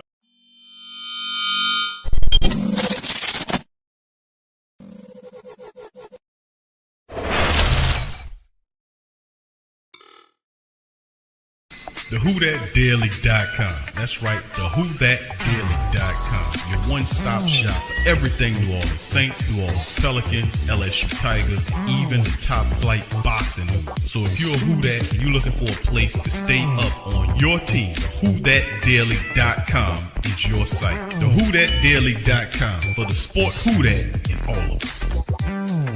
That's right, the Pro Shop is the platform store where you can go and buy all the latest merch to support the platform. Available at the Pro Shops, we have dozens of hundreds of products available for you and your family. Unisex tees for men and women, hoodies and sweatshirts, tank tops, kids and baby items, long sleeve tees, mugs, pillows, wall art, bath bedding, face masks, phone cases, stickers, bags, fanny packs, socks, hats, and many other items. Please feel free to check out the Pro Shops. The link is in the description section below. And remember, it helps the platform continue to grow. Check out the Pro Shop and Who That too.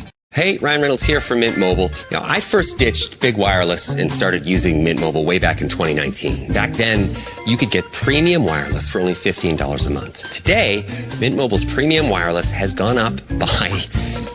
Okay, wow, that's it, zero. It's gone up $0 a month since 2019. That doesn't seem fiscally responsible to me, but again, you're welcome. And I'm not an accountant. Hate math, always hated math. True story, I was in math 10A when I was in 12th grade. Being amazing is uncomplicated with Tiege Hanley's simplified skincare system. Here's how it works. Go to Tiege.com, pick your system, and get handsome. 3 simple steps. Wash, scrub, and moisturize. It's that simple. Guys, go to Tiege.com and get started today. To be a therapist, in my opinion, is one of the most humbling things ever. A platform like BetterHelp is very important because it allows access to affordable mental health care.